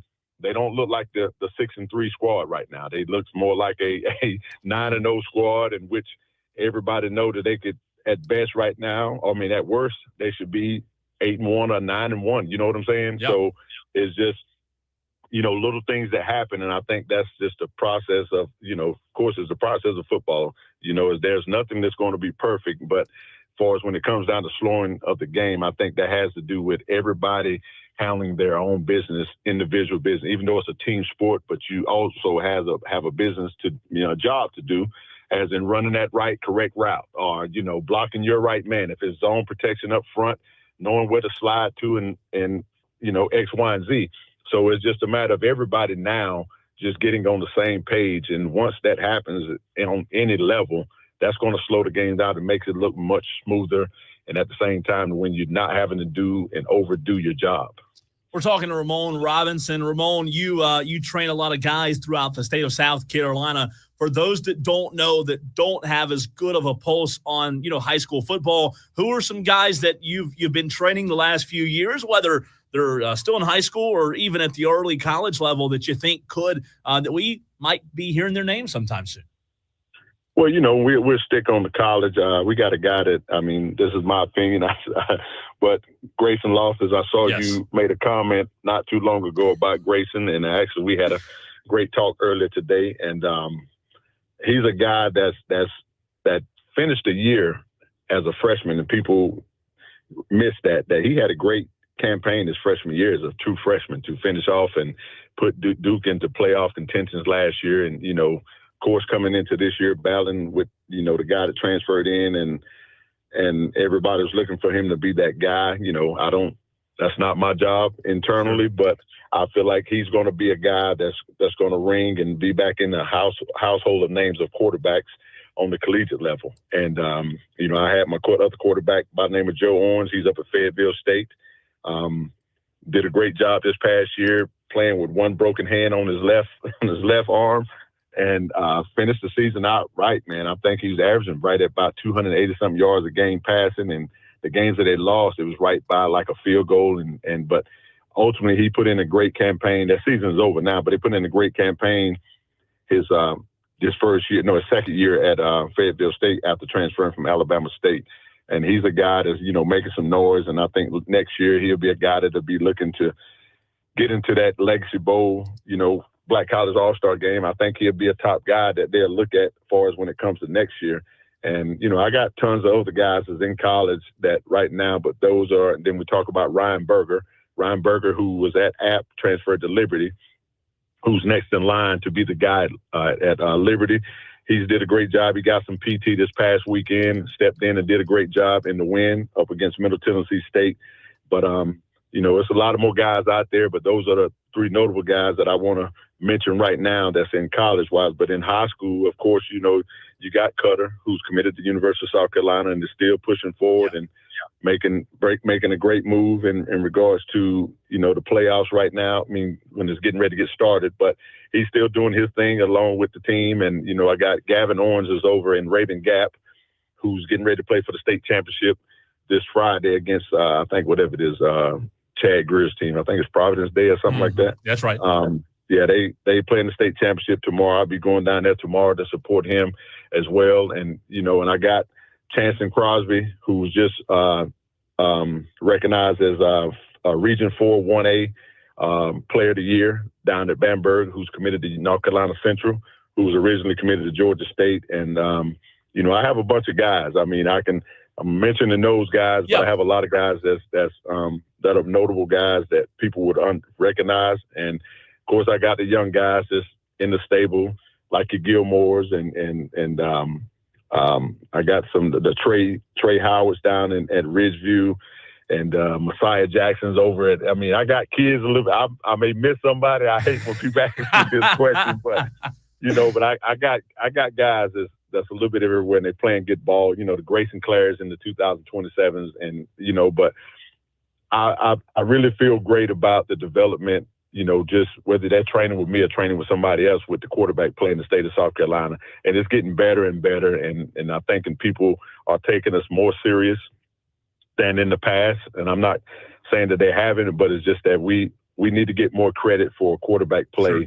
And what we bring to the game more than people give us, because we have some guys that are great students of the game, on the field and off the field, and also handling their business in the classroom. And I just think that we don't get the credit that we should as a whole, but it's some great quarterback play that's going on throughout the state of South Carolina. When you're talking about the AJ Brain over at Irmo, we're talking about Will Wilson's over Richland Northeast, and I can't go, can't miss those guys. I mean, they doing and they playing great ball. And the guy that's up at I can't think of his name right now, that's up at Northwestern. They all playing good ball. Yeah, they playing great football, and that's what it's all about. When collectively everybody's doing a great job within the state and getting national attention, that helps out everyone. That don't just help out you, but it also helps out everyone else in the state when they can see that this 4-star or 3-star quarterback is competing against another guy that's bringing a lot to the table, and that's what helps out the other younger generation as well. Finley Polk, right, up at Northwestern, I believe. Yes. Ramon, Texter asked on our text line 71307, at what age should quarterbacks start to be developed? Well, honestly, I have kids that I started out with me since first grade. Wow. I got some kids that started with me in the first grade, and actually one of them is Jennings King. Jennings King he's over at Dawkins.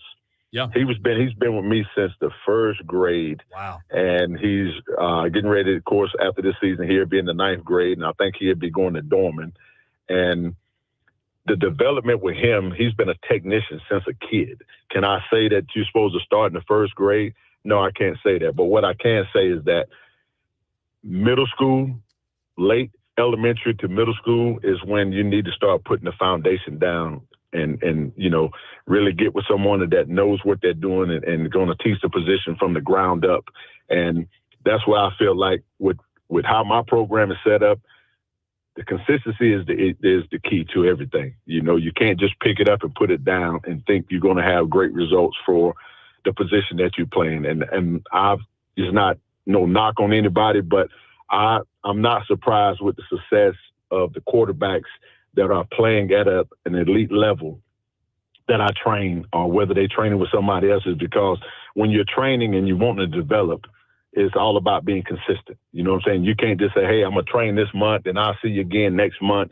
You can't expect to have the same success of those guys that I've mentioned to you. You know what I'm saying? You can't expect that when, there's things that need to be done and also corrected and done the right way. And you can't do that by just saying, hey, I want to all of a sudden just wake up and say you want to train. No, these guys are getting on a weekly regimen, whether it's weekly or bi-weekly, but at the same time, some of them have been on the same schedule for the last 9 or 10 years. You know what I'm saying? Yeah. And I'm not disappointed, or I'm not surprised with their success, because they stayed the course, and they've been developing, and they fell in love with the grind and what it's like to see that success. And all I do is just sit back and just watch. And that's one thing I don't do. Like people say, hey, you don't solicit, you don't put your stuff out. No, I let my body of work with the kids show what I can do, as far as when we're working together. It's not all about me. The kid got to be hungry to want to get better as well, just like me. I want to train you. I want to show you the things that I know and the things I've learned along the way that can help out your game and enhance your game on another level. Ramon, my last question for you before I let you go. I love the quarterback conversation. You being a quarterback guy, we've had this conversation when it comes to quarterbacks in the NFL.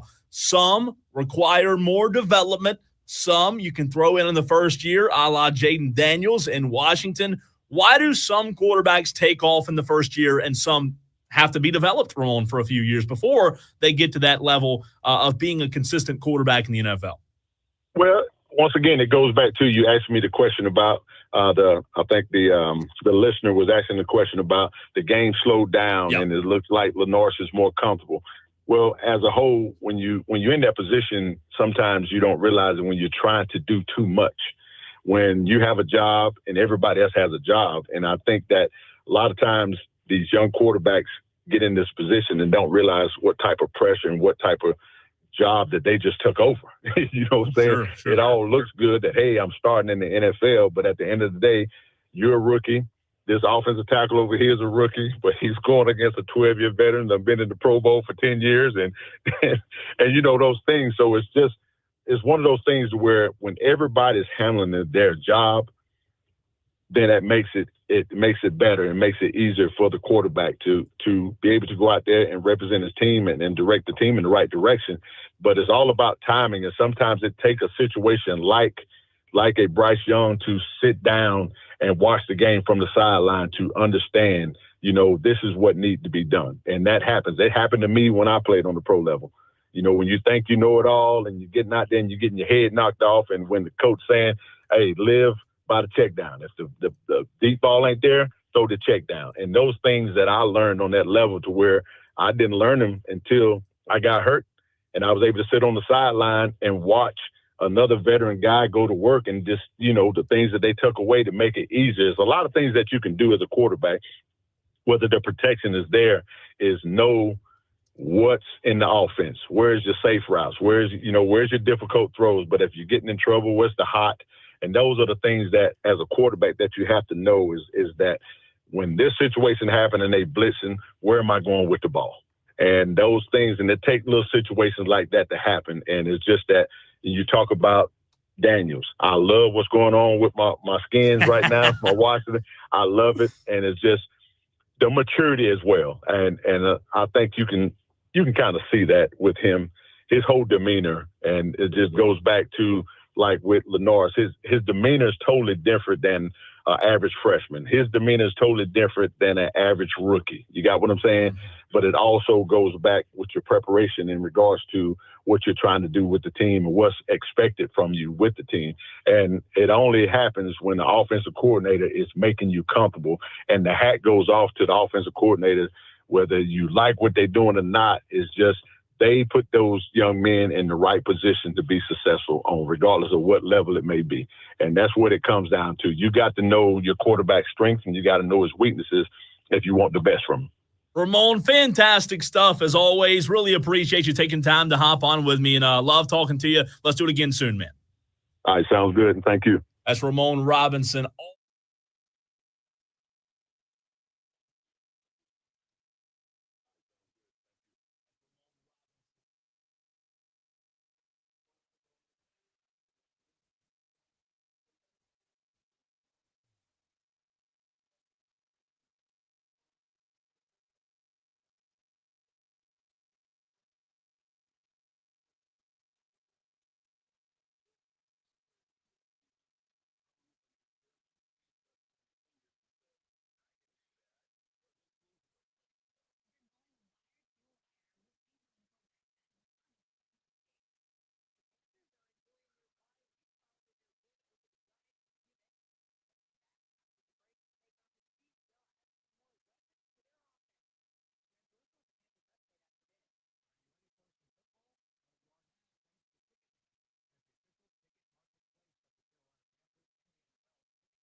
Rights for a year. From the Ingles Market Studio. Punch your ticket to the best local sports. 97.7 FM Greenville, 97.1 FM Spartanburg. Always streaming wherever you are on the Odyssey app. A win is a win, whether it's on the real field of competition or over your 9-year-old in the driveway. Celebrate, you magnificent beast. Going wire to wire with deep. We should be in store for a pretty good game tonight. Washington, Philadelphia, and I was corrected earlier by the one, the only Fred S. Appreciate you, Fred S. Fred S. said, look, we had a good game last Thursday. You're right. Baltimore, Cincinnati was a good game. I forgot all about that one. But tonight, man, I'm telling you, I think it could be a good one again tonight.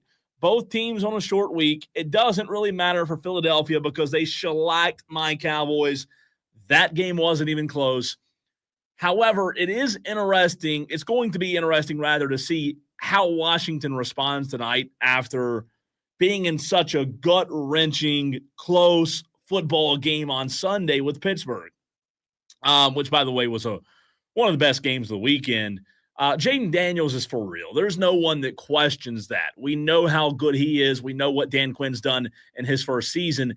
I do think tonight's going to be a little bit different of a test, though. They saw a good running back last week. They're going to see another good running back tonight. Saquon Barkley was really good last Sunday. He 171 carries, 991 yards, 6 touchdowns. He's going to break 1,000 yards on the season tonight as long as he gets 9 yards.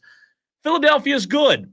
Philadelphia has had some slow starts, but I like Washington to keep it close. I would actually take Washington +4. Philadelphia is favored by 4 points at home, which means Vegas has given them 3 points for being the home team. So really, in reality, Vegas has Philadelphia as a 1-point favorite tonight over Washington. I know my Cowboys are in the NFC East, and you're supposed to hate both of these teams. I like what Kellen Moore has done with Philadelphia's offense. You know, he left Dallas, and everyone said that there was a big stink about Kellen Moore because he wanted to be Mr. Air Raid, right? He wanted to be the guy who puts the ball in the air. But I'm telling you, man, I really like what Kellen Moore's done in Philadelphia. He's proved a lot of people wrong. He's ran the ball more this year than he ever has in his entire tenure as being an offensive coordinator. So he has shown this year that he can adjust to his personnel.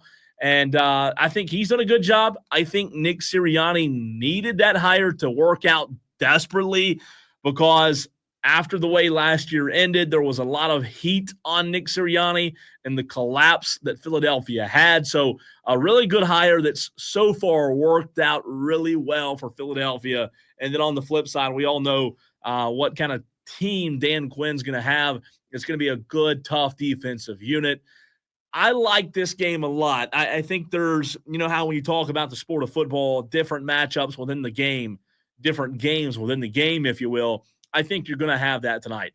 I think it's important to watch, though, if Philadelphia can get off to a little bit quicker of a start. They have had some trouble, if you will, in terms of starting fast. They started very, very slow, very, very sluggish against the Cowboys on Sunday. That game was 7-6 for a while. So the Philadelphia Eagles, in my mind, need to get off to a better start tonight. I think Philadelphia can win the game if they can successfully run Saquon, control time of possession, limit the opportunities that Jaden Daniels has, because I do think there's a part of Jaden Daniels in Washington that's going to, even on a short week, going to come out tonight like they really have something to play for because of what happened on Sunday. That was just such a close loss for Washington. Still a really talented football team. Both teams 7 wins. Washington 7-3. Philadelphia 7-2 on the season. But can Jalen Hurts rise to the occasion? There have been spots throughout Jalen Hurts' career where he wasn't able to rise to the occasion. I think he does tonight. I think the run game and what Saquon Barkley does takes a lot of pressure off of Jalen Hurts in a major, major way. So I do think the Eagles will be the winner tonight, but I think it's going to be very, very close. I could see Philadelphia kicking a game-winning field goal to win the game because I think it's going to be a close one, but a good one. So I'll take Philadelphia by 1 point tonight. Philadelphia by 1 and a close one on Thursday Night Football. I will be back tomorrow for a Friday edition of Wire to Wire. Do not forget, texters, Tolos, tomorrow is the last day to get your upset picks in. If you haven't done so already, you are out of time as of right now. Roger Carper is the last Tolo to get his in today because in about 15 seconds, the challenge is going to close. So, Roger Carper, I got yours in by the skin. Just barely got it in, Roger Carper. You just barely got it in. But Tolos, tomorrow, 3 to 7, you can get your upset picks in. We'll see you tomorrow. Tolo.